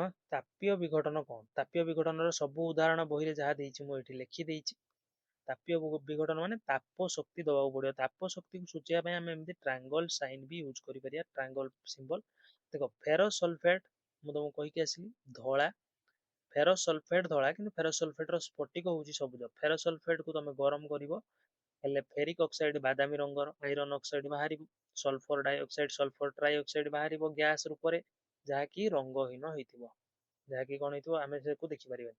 ତାପରେ ଲେଡ୍ ନାଇଟ୍ରେଟର ବିଘଟନ। ଲେଡ୍ ନାଇଟ୍ରେଟର ବିଘଟନ, ଲେଡ୍ ନାଇଟ୍ରେଟ୍ ଏକ ଲବଣଟେ ଧଳା ରଙ୍ଗର। ଲେଡ୍ ଅକ୍ସାଇଡ୍ ବାହାରିବ ହଳଦିଆ, କ'ଣ ବାହାରିବ? ଲେଡ୍ ଅକ୍ସାଇଡ୍ ହଳଦିଆ ବାହାରିବ। ନାଇଟ୍ରୋଜେନ୍ ଡାଇଅକ୍ସାଇଡ୍ ଅକ୍ସିଜେନ୍ ବାହାରିବ। ଦେଖ ପ୍ରାୟ ଅଧିକାଂଶ ଗ୍ୟାସର ରଙ୍ଗ ଆମକୁ ଜଣା ପଡେନି, ରଙ୍ଗ ଆମେ ବାରିପାରିବାନି, କାରଣ ପ୍ରାୟ ଅଧିକାଂଶ ଗ୍ୟାସ୍ ରଙ୍ଗହୀନ ହୋଇଥାନ୍ତି। କିନ୍ତୁ ଏଠି ନାଇଟ୍ରୋଜେନ୍ ଡାଇଅକ୍ସାଇଡ୍ ଏକ ଗ୍ୟାସ୍ ଯାହା ନିର୍ଗତ ହବ ଏହି ପରୀକ୍ଷାରେ ଲେଡ୍ ନାଇଟ୍ରେଟ୍କୁ ବିଘଟନ କଲେ କ'ଣ ହବ? ବାଦାମୀ ରଙ୍ଗର ଧୂମ ହବ। ଏଇଟା ପୋଡ଼ା ଦିଆସିଲି କାଠି ଭଳି ଗନ୍ଧ ହବ।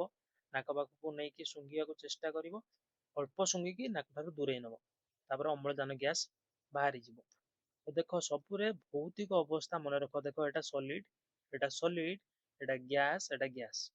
ବୁଝିପାରୁଛ? କ୍ୟାଲସିୟମ କାର୍ବୋନେଟର ବିଘଟନ। ପୁଣି ଏଠି ଏଟା ଆଉ ଗୋଟେ ଏକ୍ସାମ୍ପଲ ତାପୀୟ ବିଘଟନର। ମାନେ ଏଠି ସବୁକୁ ତମେ କ'ଣ କର, ମନେକର କ୍ୟାଲସିୟମ କାର୍ବୋନେଟ ତମେ ନେଲ, ତମେ ଏମିତି ତାକୁ ରଖିଦବ ଗୋଟେ ବର୍ଷ ଯାଏ, କିଛି ବି ତା ଦେହରେ ପରିବର୍ତ୍ତନ ଆସିବନି, କିଛି ବି ପରିବର୍ତ୍ତନ ଆସିବନି। ତମକୁ ତାକୁ ଗରମ କରିବାକୁ ପଡିବ, ତାପ ଶକ୍ତି ଦବାକୁ ପଡିବ, ତାହେଲେ ଯାଇକି ଏ ବିଘଟନ ହେଇକି ବିଘଟନ ମାନେ ଭାଙ୍ଗିକି ଏ ଦିଟା ଜିନିଷ ତିଆରି ହେବ। ଏମିତି ତାପରେ ଦେଖିବା ଆଲୋକୀୟ ବିଘଟନ, ସରି ବୈଦ୍ୟୁତିକ ବିଘଟନ। ବୈଦ୍ୟୁତିକ ବିଘଟନ ହଉଛି ଜଳର ବିଘଟନ। ଏହାର ଗୋଟେ ବଢିଆ ଏକ୍ସାମ୍ପଲଟେ। ତମେ ଜଳକୁ ନବ, ଜଳକୁ ନେଇକି ବିଦ୍ୟୁତ ଶକ୍ତି ପ୍ରବାହ କରିବା ଭିତରେ, ଜଳ ନବ, ବିଦ୍ୟୁତ ଶକ୍ତି ପ୍ରବାହ କରିବ, H2 ଆଉ O2 ଗ୍ୟାସ୍ ବାହାରିବ। କେମିତି କରିବ? ଦେଖ ସେଟଅପ୍ ଏମିତି କରିବ। କ'ଣ କରିବ? ଗୋଟେ କ୍ୟାଥୋଡ ନବ, ଗ୍ରାଫାଇଟ୍ ଦିଟା ଦଣ୍ଡ ନବ କ୍ୟାଥୋଡ ଆନୋଡ ରୂପରେ। ପାଣି ଗୋଟେ ମଗରେ ନବ, ମଗ ତଳେ ଦିଟା କଣା କରିକି କ୍ୟାଥୋଡ ଆନୋଡ କରିବ। କ୍ୟାଥୋଡ ଆନୋଡ, କ୍ୟାଥୋଡ ହେଲା କ'ଣ? ବିଯୁକ୍ତାତ୍ମକ ଅଗ୍ର, ଆଉ ଏନୋଡ ହେଲା ଯୁକ୍ତାତ୍ମକ ଅଗ୍ର। ବ୍ୟାଟେରୀ ଏମିତି 6 ଭୋଲ୍ଟ, ତାର ପ୍ଲସ୍ କୁ ଆଣିକି ଏନୋଡ ସାଙ୍ଗରେ, ମାଇନସ୍ କୁ ଆଣିକି କ୍ୟାଥୋଡ ସାଙ୍ଗରେ ଯୋଡ଼ିବୁ, ବିଦ୍ୟୁତ ଶକ୍ତି ପ୍ରବାହ ହବ। ବିଦ୍ୟୁତ ପ୍ରବାହ ହେଲେ କ'ଣ ହବ ନା, ତମେ ଟିକେ ଲୁଣ ବି ପକେଇ ଦେଇପାରିବ ପାଣିରେ, ଭଲ କରେଣ୍ଟ ଫ୍ଲୋ ହବା ପାଇଁ। ହେଲେ କ'ଣ ହବ ନା, ତମର କ୍ୟାଥୋଡ ପାଖରେ ଦେଖିବ ଜଳଟା କୋଉଥିରୁ ବନିଛି? H ପ୍ଲସ୍ ଆୟନ, ସରି ଜଳଟା କୋଉଥିରୁ ବନିଛି? H ଆଉ O ରୁ ବନିଛି। ହାଇଡ୍ରୋଜେନ ଆଉ ଅକ୍ସିଜେନ ରୁ ବନିଛି। ହାଇଡ୍ରୋଜେନ ହେଲା ପ୍ଲସ୍, ପ୍ଲସ୍ ହେଲା କ'ଣ ହବ ନା ଅକ୍ସିଜେନ ହେଲା ମାଇନସ୍, ଅକ୍ସିଜେନ -2। ଅକ୍ସିଜେନ କ'ଣ ହବ ନା ଯୁକ୍ତ ଆଡକୁ ଟାଣି ହେଇକି ଯିବ, ଏନୋଡ ଆଡକୁ। ଆଉ ପ୍ଲସ୍ ଟା କ'ଣ ହବ? କ୍ୟାଥୋଡ ଆଡକୁ ଟାଣି ହେଇକି ଯିବ। କ୍ୟାଥୋଡ ହଉଛି ମାଇନସ୍ ଯୁକ୍ତ ବିଦ୍ୟୁତ ଅଗ୍ର, ଏନୋଡ ହଉଛି ଯୁକ୍ତ ବିଦ୍ୟୁତ ଅଗ୍ର, ଟାଣି ହେଇଯିବେ। ଆଉ ଦେଖ ଅକ୍ସିଜେନ ବାହାରିବ ଏନୋଡ ଠାରେ, କ୍ୟାଥୋଡ ଠାରେ ବାହାରିବ ହାଇଡ୍ରୋଜେନ। କ୍ୟାଥୋଡ ଠାରେ କ'ଣ ବାହାରିବ? ହାଇଡ୍ରୋଜେନ ବାହାରିବ। ଏଠି ଦେଖ ଦେଇଛି, ଚିତ୍ରରେ ବି ଦେଇଛି, ଏନୋଡ ଠାରେ ଅକ୍ସିଜେନ, କ୍ୟାଥୋଡ ଠାରେ ହାଇଡ୍ରୋଜେନ। ତମେ ଯଦି H2O ଦେଖିବ ଜଳର ଅଣୁ, ଗୋଟେ ଜଳ ଅଣୁରେ ଦିଟା ହାଇଡ୍ରୋଜେନ, ଗୋଟେ ଅମ୍ଳଜାନ ଅଛି। ତେଣୁ ଯେତେବେଳେ ହାଇଡ୍ରୋଜେନ ଗ୍ୟାସ୍ ବାହାରିବ, ଦୁଇ ଭାଗ ବାହାରିବ ଅଧିକ ପରିମାଣରେ। ଏଠି ଦେଖ ଭିତରେ ହାଇଡ୍ରୋଜେନ ଗ୍ୟାସ୍ କଲେକ୍ଟ ହଉଛି, ଏଠି ଭିତରେ ଅମ୍ଳଜାନ ଗ୍ୟାସ୍ କଲେକ୍ଟ ହଉଛି। ଅମ୍ଳଜାନ ଟା ଅଧା କଲେକ୍ଟ ହବ, ମାନେ ଇଏ ଯଦି ଗୋଟେ କିଲୋ, ଇଏ ଯଦି 2 କିଲୋ ବାହାରୁଛି, ଇଏ 4 କିଲୋ ବାହାରିବ, ୟାର ଡବଲ ବାହାରିବ। ଅମ୍ଳଜାନର ଡବଲ ହାଇଡ୍ରୋଜେନ ବାହାରିବ, 2 ଗୁଣ ବାହାରିବ। ଏବେ ଦେଖିବା ଆଲୋକୀୟ ବିଘଟନ। ଦେଖ ଆଲୋକୀୟ ବିଘଟନ ପିଲାମାନେ, ଆଲୋକୀୟ ବିଘଟନ ମାନେ ଆଲୋକ ଶକ୍ତି ଦ୍ଵାରା ଭାଙ୍ଗିବ, କିଏ ପ୍ରତିକାରକ ଭାଙ୍ଗିବ, ଏକାଧିକ ଉତ୍ପାଦ ସୃଷ୍ଟି ହବ। ସିଲଭର କ୍ଲୋରାଇଡ ର ବିଘଟନ ଆଉ ସିଲଭର ବ୍ରୋମାଇଡ ର ବିଘଟନ। ସିଲଭର କ୍ଲୋରାଇଡ ପିଲାମାନେ ଦେଖ, ସିଲଭର କ୍ଲୋରାଇଡ ତମର ଏମିତି ଧଳା ରଙ୍ଗର, ତାକୁ ଯେତେବେଳେ ତମେ ବିଘଟନ କରିବ ସିଲଭର ତିଆରି ହବ, ସଲିଡ ଷ୍ଟେଟ ରେ କ୍ଲୋରିନ ତିଆରି ହବ। ବିଘଟନ ପାଇଁ କ'ଣ ଆବଶ୍ୟକ? ଆଲୋକ ଆବଶ୍ୟକ। ସୂର୍ଯ୍ୟାଲୋକରେ ଏମିତି ନେଇକି ରଖିଦବ, ରଖିଦେଲେ ଦେଖିବ ଧୂସର ରଙ୍ଗରେ ପରିଣତ ହବ, ଧଳା ସିଲଭର କ୍ଲୋରାଇଡ ଧୂସର ରଙ୍ଗର ହେଇଯିବ। ଆଉ କ୍ଲୋରିନ ଗ୍ୟାସ୍ ନିର୍ଗତ ହବ। କ୍ଲୋରିନ ଗ୍ୟାସ୍ ଗ୍ୟାସୀୟ ଅବସ୍ଥାରେ ନିର୍ଗତ ହବ। ପରୀକ୍ଷାରେ ସିଲଭର ବ୍ରୋମାଇଡ ର ବିଘଟନ ସେମିତି। ସିଲଭର ବ୍ରୋମାଇଡ ହଉଛି AgBr, ସଲିଡ ଷ୍ଟେଟ ରେ ନବ, ତାକୁ ଆଲୋକରେ ରଖିଦବ, ସୂର୍ଯ୍ୟ ଆଲୋକରେ, ସିଲଭର ଆଉ ବ୍ରୋମିନ ବାହାରିଯିବ। ଦେଖ ତ କ୍ୱେଶ୍ଚନ ଆସେ ଆଲୋକୀୟ ବିଘଟନ ରୁ ତମର କ'ଣ ନା, ସିଲଭର କ୍ଲୋରାଇଡ ଆଉ ସିଲଭର ବ୍ରୋମାଇଡ ର ବିଘଟନକୁ କେଉଁ କାର୍ଯ୍ୟରେ ୟୁଜ କରାଯାଏ, ବ୍ୟବହାର କରାଯାଏ? ତମେ ଲେଖିବ କଳା ଧଳା ଫଟୋ ସଂକ୍ରାନ୍ତ କାର୍ଯ୍ୟ, ମାନେ ବ୍ଲାକ୍ ଆଣ୍ଡ ହ୍ୱାଇଟ୍ ଫଟୋଗ୍ରାଫି, ଯୋଉଟା କି ପୂର୍ବ ତମର କାଳରେ ହଉଥିଲା। ବ୍ଲାକ୍ ଆଣ୍ଡ ହ୍ୱାଇଟ୍ ଫଟୋ ସବୁ ତିଆରି କରିଲା ବେଳେ ଫଟୋକୁ ଧୋଇବା ପାଇଁ ଏଇଟା ସିଲଭର କ୍ଲୋରାଇଡ ଆଉ ସିଲଭର ବ୍ରୋମାଇଡ ର ଆଲୋକୀୟ ବିଘଟନ ପଦ୍ଧତିକୁ ବ୍ୟବହାର କରାଯାଉଥିଲା। ପିଲାମାନେ ଏବେ ଦେଖ ତମ ବହିରେ କିଛି କ୍ୱେଶ୍ଚନ ଦେଇଛି, କ୍ୱେଶ୍ଚନ କୁ ଆଲୋଚନା କରିବା। ଏଇ ଯୋଉ କ୍ୱେଶ୍ଚନ ଗୁଡା ମୁଁ ତମ ପୂର୍ବରୁ କହିକି ବି ଆସିଯାଇଛି, ମୁଁ କ୍ୱେଶ୍ଚନ ଅଲରେଡି ଆଲୋଚନା ତମ ସାଙ୍ଗରେ କରିଦେଇଛି। ପଦାର୍ଥ X ର ଏକ ଦ୍ରବଣକୁ କାନ୍ଥ ଧୋଳେଇବା ପାଇଁ ବ୍ୟବହାର କରାଯାଏ। ପଦାର୍ଥ X ଟି କ'ଣ? ଆଉ ଜଳ ସହିତ ପଦାର୍ଥ X ର ରାସାୟନିକ ପ୍ରତିକ୍ରିୟାଟି ଲେଖ। ଦେଖ ପଦାର୍ଥ X ଟି ହେଉଛି ତମର କଲିଚୂନ। କଲିଚୂନକୁ ତମେ କଣ କରିବ, ପାଣିରେ ମିଶେଇବ। ପାଣିରେ ମିଶେଇଲେ କଣ ହବ, ସମିତ ଚୂନ ହବ CaOH2। ସମିତ ଚୂନ କ୍ୟାଲସିୟମ ହାଇଡ୍ରୋକ୍ସାଇଡ ହବ। ଏଇଟାକୁ ଆମେ କାନ୍ଥ ଧୋଳେଇବାରେ ବ୍ୟବହାର କରନ୍ତି। କଣ କରନ୍ତି, କାନ୍ଥ ଧୋଳେଇବାରେ ବ୍ୟବହାର କରନ୍ତି। ତାହେଲେ ଆନ୍ସର ହେଲା କଣ, କ୍ୟାଲସିୟମ ଅକ୍ସାଇଡର ଦ୍ରବଣ। କ୍ୟାଲସିୟମ ଅକ୍ସାଇଡର ଦ୍ରବଣ ମାନେ କ୍ୟାଲସିୟମ ଅକ୍ସାଇଡକୁ ପାଣିରେ ମିଶେଇଲେ ଯାହା ହବ ସେଇଟା।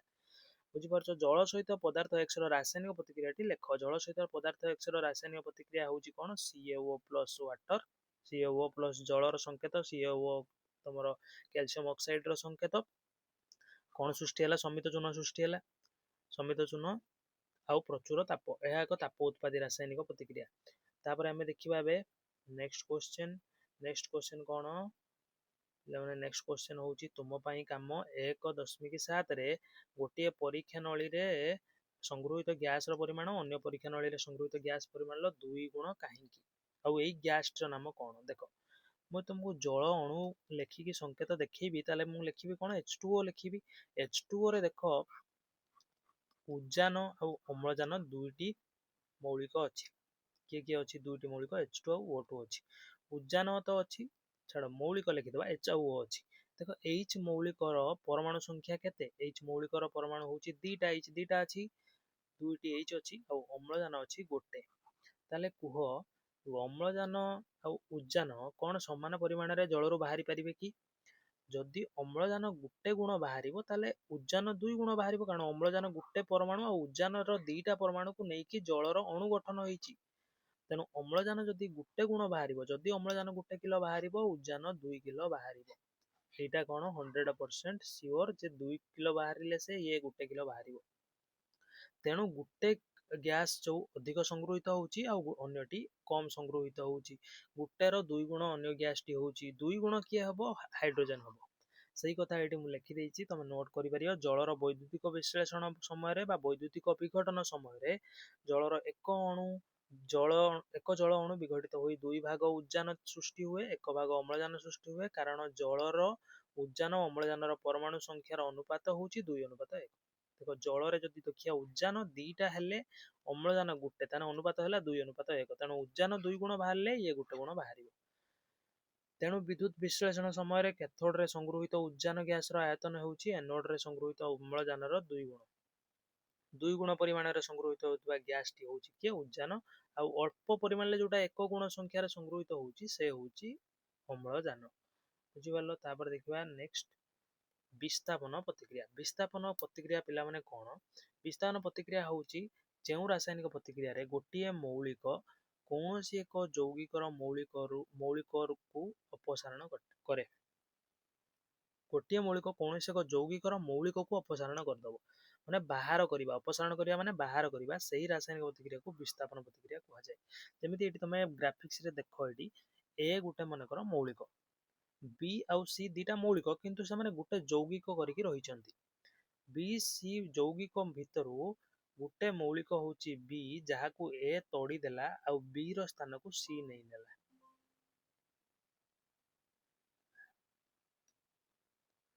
ଦେଖ B ର ସ୍ଥାନକୁ କିଏ ନେଇ, A କଣ କଲା ନା C ସାଙ୍ଗରେ ଯୋଡ଼ିଗଲା ଆଉ B ର ସ୍ଥାନକୁ ନେଇଗଲା, B କୁ ବାହାର କରିଦେଲା। ଏଇ ପ୍ରକାର ରାସାୟନିକ ପ୍ରତିକ୍ରିୟାକୁ ଆମେ କହନ୍ତି ବିସ୍ଥାପନ ରାସାୟନିକ ପ୍ରତିକ୍ରିୟା। ତେଣୁ ଆମେ ଜାଣିଛନ୍ତି ଆଜି ପର୍ଯ୍ୟନ୍ତ 118ଟି ମୌଳିକ ଆବିଷ୍କୃତ ହୋଇଛି। ଆଉ 118ଟି ମୌଳିକ ମଧ୍ୟରୁ ସମସ୍ତେ ଏକ ପ୍ରକାର ରାସାୟନିକ ପ୍ରତିକ୍ରିୟା ସମ୍ପାଦନ କରନ୍ତି ନାହିଁ। ସମସ୍ତେ ଏକା କଣ ମାତ୍ରାରେ ରାସାୟନିକ ପ୍ରତିକ୍ରିୟା କରିବାର ତାଙ୍କର କ୍ଷମତା ନାହିଁ। ଯେମିତି ଦେଖ 15 ଜଣ ଲୋକ ଛିଡା ହେଇଛନ୍ତି ଗୋଟେ ଜାଗାରେ, 15 ଜଣଙ୍କ ମଧ୍ୟରେ ଯଦି ଆମେ ଶକ୍ତି ପରୀକ୍ଷା କରିବା, ତାହେଲେ କିଏ ଅଧିକ ଶକ୍ତିଶାଳୀ ହେଇଥିବ, କିଏ କମ ଶକ୍ତିଶାଳୀ ହେଇଥିବ, କିଏ ବହୁତ ଦୁର୍ବଳ ହେଇଥିବ, କିଏ ବହୁତ ଅଧିକ ଶକ୍ତିଶାଳୀ ହେଇଥିବ, କିଏ ମଧ୍ୟରେ ମଧ୍ୟ ହେଇଥାଏ। ଦେଖ ପ୍ରତିକ୍ରିୟାଶୀଳତାର ଅନୁକ୍ରମ ହଉଛି କଣ? ପ୍ରତିକ୍ରିୟାଶୀଳତାର ଅନୁକ୍ରମ ହଉଛି, ଦେଖ ପ୍ରାୟତଃ ଧାତୁ ମାନେ ଅଧିକ ପ୍ରତିକ୍ରିୟାଶୀଳ ଅଟନ୍ତି, ଅଧାତୁ ମାନେ କମ ପ୍ରତିକ୍ରିୟାଶୀଳ ଅଟନ୍ତି। 118ଟା ମୌଳିକଙ୍କ ଭିତରେ ଏମିତି ଅନୁକ୍ରମ ରହିଛି। ଆମେ ଏଇଟା କାହିଁକି ଶିଖିବା? ଏଇଟା ଶିଖିଲେ ହିଁ ବିସ୍ଥାପନ ପ୍ରତିକ୍ରିୟାକୁ ବୁଝିପାରିବା। ବିସ୍ଥାପନ ପ୍ରତିକ୍ରିୟାକୁ ବୁଝିବାକୁ ହେଲେ ଆମକୁ ପ୍ରତିକ୍ରିୟାଶୀଳତାର ଅନୁକ୍ରମକୁ ମନେ ରଖିବାକୁ ପଡିବ। ସବୁଠାରୁ ଅଧିକ ପ୍ରତିକ୍ରିୟା ଯଦି ପ୍ରତିକ୍ରିୟାଶୀଳ କେହି ମୌଳିକ ଅଛି ସେ ହେଉଛି ପୋଟାସିୟମ, ସବୁଠାରୁ ଶକ୍ତିଶାଳୀ। ସେ କାହାକୁ ବି ବାହାର କରିପାରିବ, କାହାର ବି ଯୌଗିକରୁ କୌଣସି ମୌଳିକକୁ ଇଚ୍ଛା କରିକି ଅପସାରଣ କରିପାରିବ। ସୋଡ଼ିୟମ ହେଉଛି ତାପରେ ଟିକେ କମ୍ ଶକ୍ତିଶାଳୀ। Calcium, magnesium, aluminium, zinc, iron, lead, hydrogen, copper, mercury, silver, gold. ଦେଖ ଏତେ ବଡ଼ ପ୍ରତିକ୍ରିୟାଶୀଳ ଅନୁକ୍ରମତାକୁ ମନେ ରଖିବା ପାଇଁ ଗୋଟେ ସରଳ ସୂତ୍ରଟେ ଅଛି, ମୁଁ ତମକୁ କହୁଛି। ଦେଖ କ୍ୟାଟ୍ରିନା ନେ କାର ମାଙ୍ଗା ଆल्टो जेनो फेरारी फिर भी हाय क्यों क्यों मिली सिल्वर ऑडी। देखो कैट्रिना अर्थ होची के, ने अर्थ होची सोडियम Na, कार होची कैल्शियम, मांगा मैग्नेशियम, अल्टो एल्युमिनियम, जेनो जिंक, फेरारी होची Fe, पीबी होची फिर भी होची पीबी बा लेड, हाई होची हाइड्रोजन, क्यों होची कॉपर, मिली होची मर्क्यूरी, सिल्वर होची Ag, सिल्वर प्रतीक होची Ag, ऑडी होची Au। तमे एटा को शिखिदब मने रखिबा पई। देखो मने कर मु कोन कली ना लुहा को कॉपर सल्फेट सह प्रतिक्रिया करैली, तमे एटी कोन होची देखो, लुहा कोन गला, कॉपर सल्फेट होची यौगिक, कॉपर सल्फेट रे कॉपर आउ सल्फेट जोड़ी हेकी अछंती, कॉपर Cu2+ सल्फेट 2- एमाने जोड़ी की अछंती दीटा आयन। ये कोन करिवो, आयरन कोन करिवो, कॉपर को ता स्थान रो बाहर कर दबो आ तार स्थान को नै जिवो आ सल्फेट संगे जोड़ी जिवो। देखो आयरन कोन गला, कॉपर को कॉपर स्थान रो बाहर कर देकी सल्फेट सह जोड़ी गला, कॉपर देखो एकुटिया एठी बसची। आयरन कोन गला, कॉपर को बाहर कर देला। काहेकि बाहर कर देला, कारण आयरन लुहा कॉपर ठारू अधिक प्रतिक्रियाशील। एठी देखो लुहा ता तळकू कॉपर अछि, कॉपर ठारू अधिक प्रतिक्रियाशीलतार अनुक्रम तळकू ह्रास पाउची, माने पावर तांकर कमी कमी जाउची। आयरन जेहेतु कॉपर ठारू अधिक प्रतिक्रियाशील सेतबे आयरन ताकू बाहर कर देला। कॉपर सल्फेट द्रवणर रंग होची नील, नील द्रवण तमर जते लुहा कंटा को एमिति आनिकी तादेरे बुड़ेई दबो, सेतेबेले लुहा कंटा कोन करिवो, लुहा कंटारू लुहा बाहर की तमर कॉपर को बाहर करिवे कॉपर सल्फेट द्रवणरू, आ कॉपर सल्फेट द्रवणरू कॉपर बाहर की आसिकी लुहा कंटा ऊपर जमा हबो, लुहा कंटा एमिति बादामी हेजिवो, कॉपर रंगर हेजिवो, किंतु द्रवणर रंग सबुज हेजिवो, हल्का सबुज।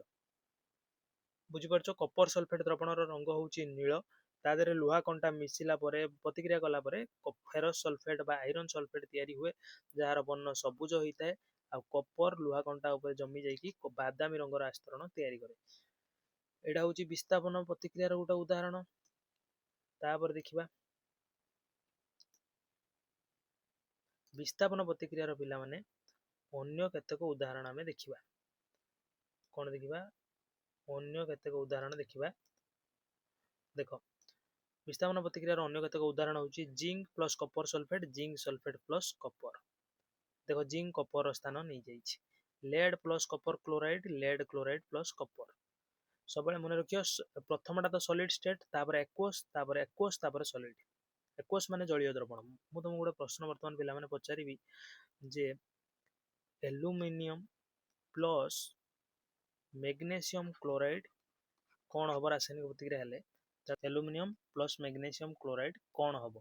देखो एल्युमिनियम जदि मैग्नेशियम क्लोराइड सह प्रतिक्रिया करे ताले एल्युमिनियम मैग्नेशियम को विस्थापन करियो, तमे एमिति भाबुथबो एल्युमिनियम मैग्नेशियम क्लोराइड रो यौगिक रो मैग्नेशियम को बाहर करिवो, मैग्नेशियम को बाहर कला परे तार स्थान नै जिवो एल्युमिनियम क्लोराइड Al2Cl3 प्लस तमरो बाहरिवो क्लोरीन बाहरी जिवो एकुटिया, सॉरी मैग्नेशियम बाहरी जिवो एकुटिया।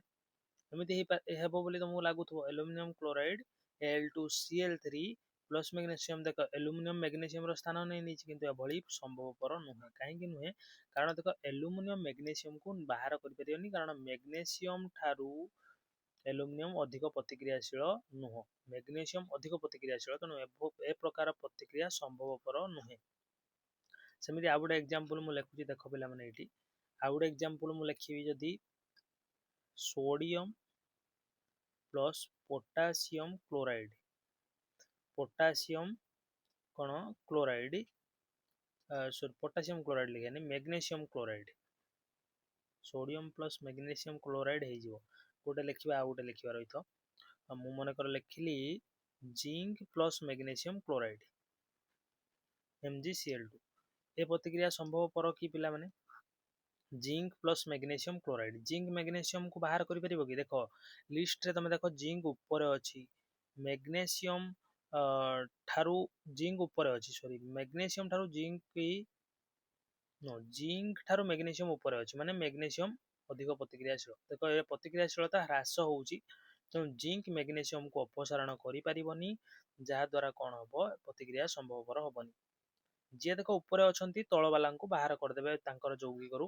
किंतु तळे जो माने अछंती से माने करि परिबेनी तापर देखिबा पिला माने द्वैत विस्थापन प्रतिक्रिया कौन देखिबा द्वैत विस्थापन प्रतिक्रिया जो रासायनिक प्रतिक्रिया रे प्रतिकारक द्वयंक मध्य रे आयन विनिमय घटिता है सही रासायनिक प्रतिक्रिया को द्वैत विस्थापन प्रतिक्रिया कहा जाए एग्जांपल देखो एमिति मन कर एपटे प्रतिकारक दुईटी अछंती ये गोटे प्रतिकारक ये गोटे प्रतिकारक आयन विनिमय घटिबा मनकर प्रथम यौगिक रे दीटा आयन अछि ए और बी द्वितीय यौगिक रे सी और डी दीटा आयन अछि ए कोन करिवो सेपड यौगिक रो आयन को गोटे नै जिवो डी को नै जिवो सांगर नै होला ए डी पुनी बी कोन करिवो सी को नै जिवो आयन विनिमय होला देखो दीटा यौगिक मोट रे एटा गुटे इनको भितर आयन विनिमय होला माने यार किछि अंश या पाखु चलीगला आ यार किछि अंश या पाखु आसीगला सही प्रकार प्रतिक्रिया को आमे कहंती द्वैत विस्थापन प्रतिक्रिया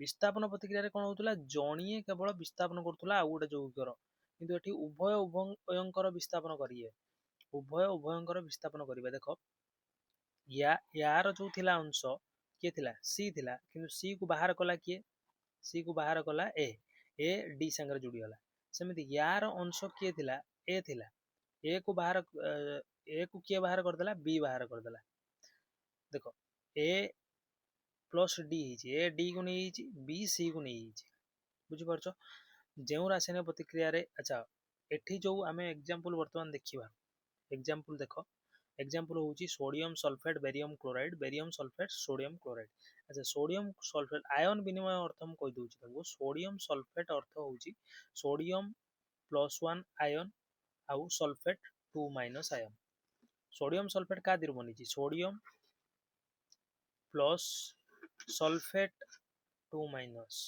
ये दिटा आयन बनी ये दिटा आयन सोडियम सल्फेट रे अछि सेमिति बेरियम क्लोराइड रे कोन अछि आयन बेरियम क्लोराइड रे अछि Ba2+ क्लोराइड रे अछि Cl- एमिति दिटा आयन अछि बेरियम क्लोराइड रे इनकर आयन विनिमय हबो सोडियम कोन करियो तार आयन को गुटे नै जिवो सोडियम सल्फेट रु सोडियम क्लोरीन को नहीं ता बेरियम क्लोराइड भितर आ से बेरियम क्लोराइड भितर बेरियम सल्फेट को नहीं आयन विनिमय होला सेति कोन हैला सोडियम क्लोराइड और बेरियम सल्फेट हैला एठारे एई प्रतिक्रिया रे तमे देखो एई जो प्रतिक्रिया हैला सोडियम सल्फेट और बेरियम क्लोराइड मध्य रे एठी द्वैत विस्थापन प्रतिक्रिया होउची एठी कोन होउची बेरियम सल्फेट और सोडियम क्लोराइड के होउची बेरियम सल्फेट होउची धोळा अवक्षेप जहा तळे बसी जीवो तमे चित्र रे देखि परिबो धोळा धोळा रंगर तमर जो नहीं थिबो कोन नळी नहीं थिबो स्फुटन नळी तार तळे बसी जीवो के धोळा अवक्षेप के बस जो बेरियम सल्फेट आ सोडियम क्लोराइड aqueous रहिबो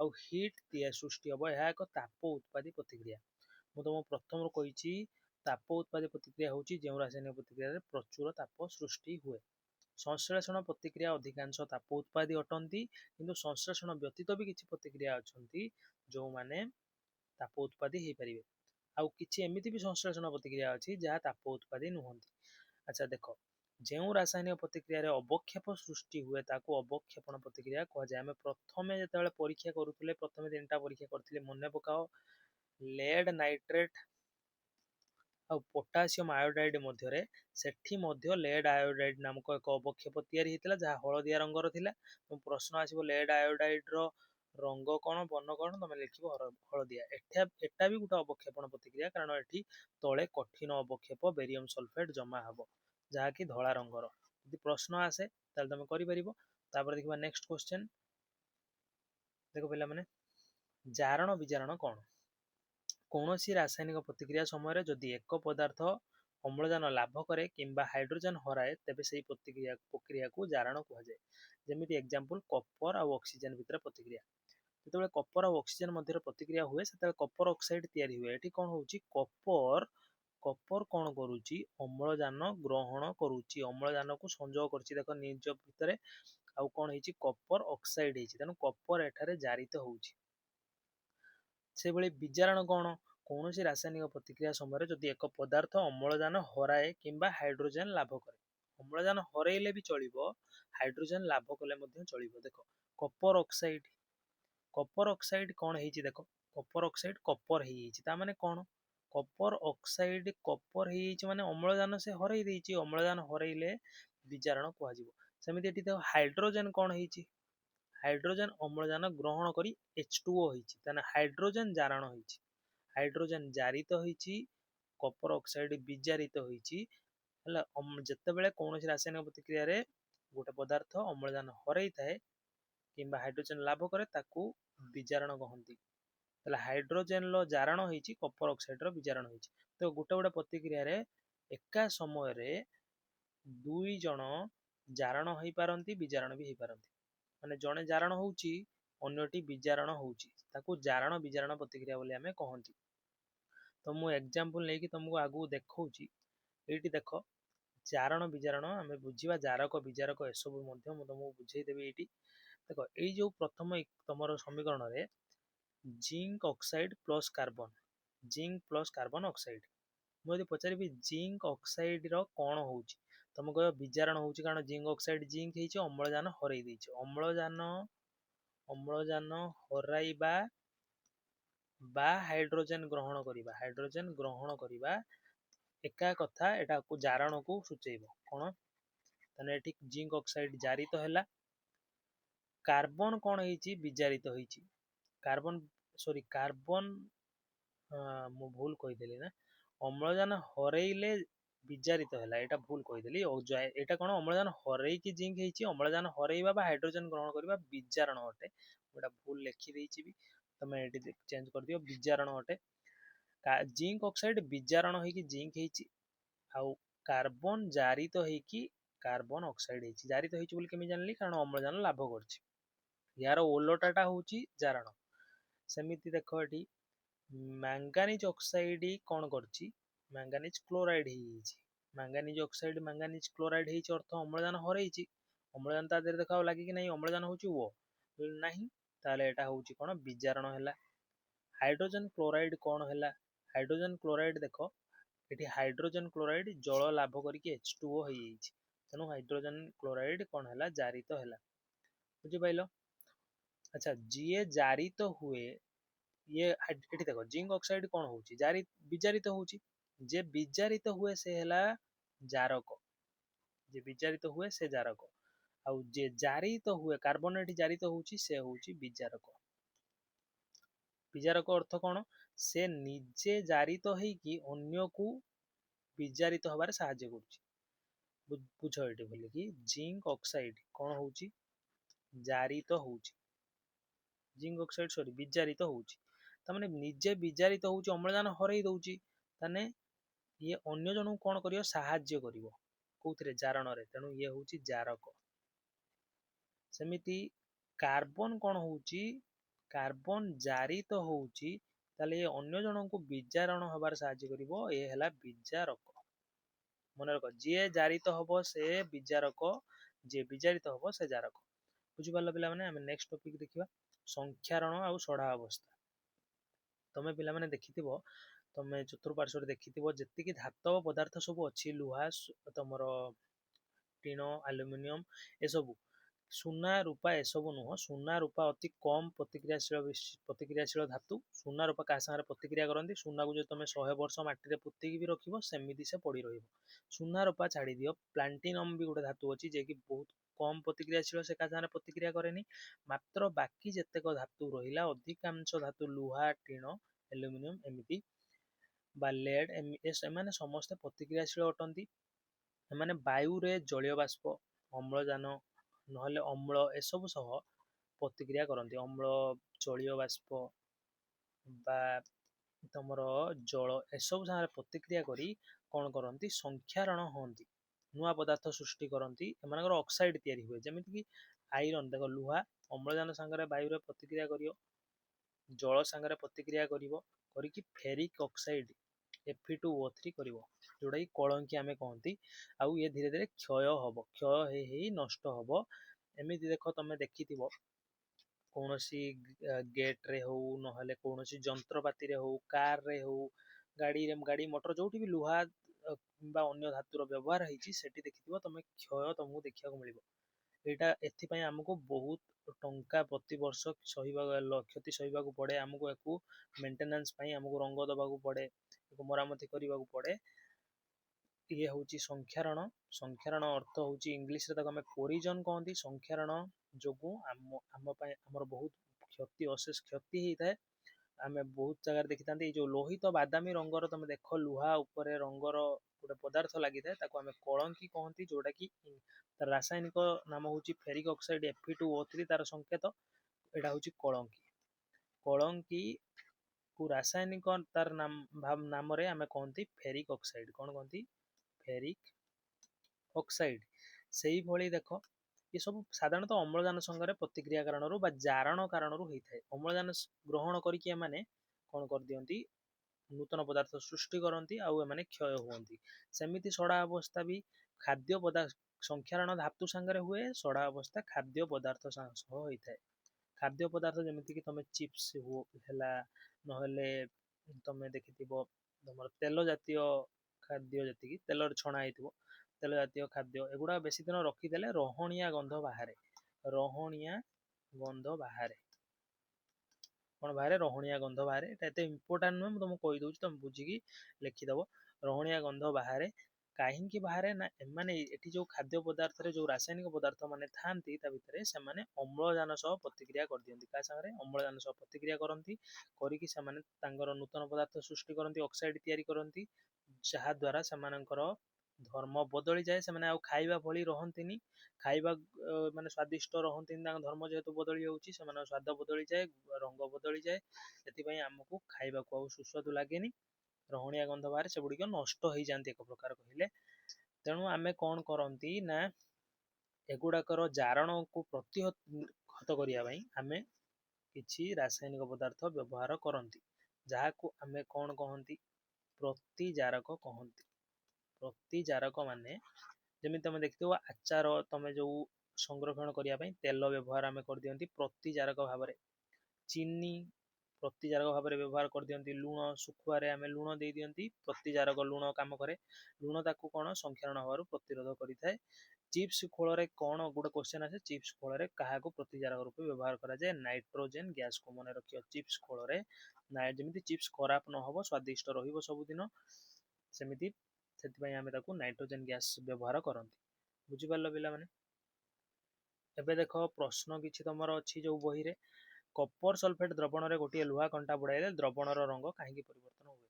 ଦେଖ, ଲୁହା କଣ୍ଟା ମାନେ Fe, କପର ସଲଫେଟ୍ ଦ୍ରବଣରେ ଆମେ ଯେତେବେଳେ ବୁଡ଼େଇବା, ସେତେବେଳେ ବିସ୍ଥାପନ ପ୍ରତିକ୍ରିୟା ସଂଘଟିତ ହୁଏ। ଲୁହା ଅଧିକ ପ୍ରତିକ୍ରିୟାଶୀଳ କପର ଠାରୁ। ମୁଁ ପ୍ରତିକ୍ରିୟାଶୀଳତା ଅନୁକ୍ରମ ତମକୁ ଦେଖେଇଲି। ସେଥିପାଇଁ କପରକୁ ତାର ଯୌଗିକରୁ ସେ କ'ଣ କରିଦବ, ଅପସାରଣ କରିବ, ତାକୁ ବାହାର କରିଦବ, ଆଉ ତାର ସ୍ଥାନ ନେଇ ନବ। ନେଇକି କ'ଣ ହବ ନା, ଆଇରନ୍ ସଲଫେଟ୍ ହବ, FeSO4 ପ୍ଲସ୍ କ'ଣ ହବ ନା, ତମର କପର ବାହାରିବ। ଆଇରନ୍ ସଲଫେଟ୍ ଯାହାର ରଙ୍ଗ କ'ଣ? ସବୁଜ। କପର ସଲଫେଟ୍ର ରଙ୍ଗ ନୀଳ। ସେଥିପାଇଁ ରଙ୍ଗ ପରିବର୍ତ୍ତନ ଘଟେ। ତମେ କ'ଣ ଲେଖିବ?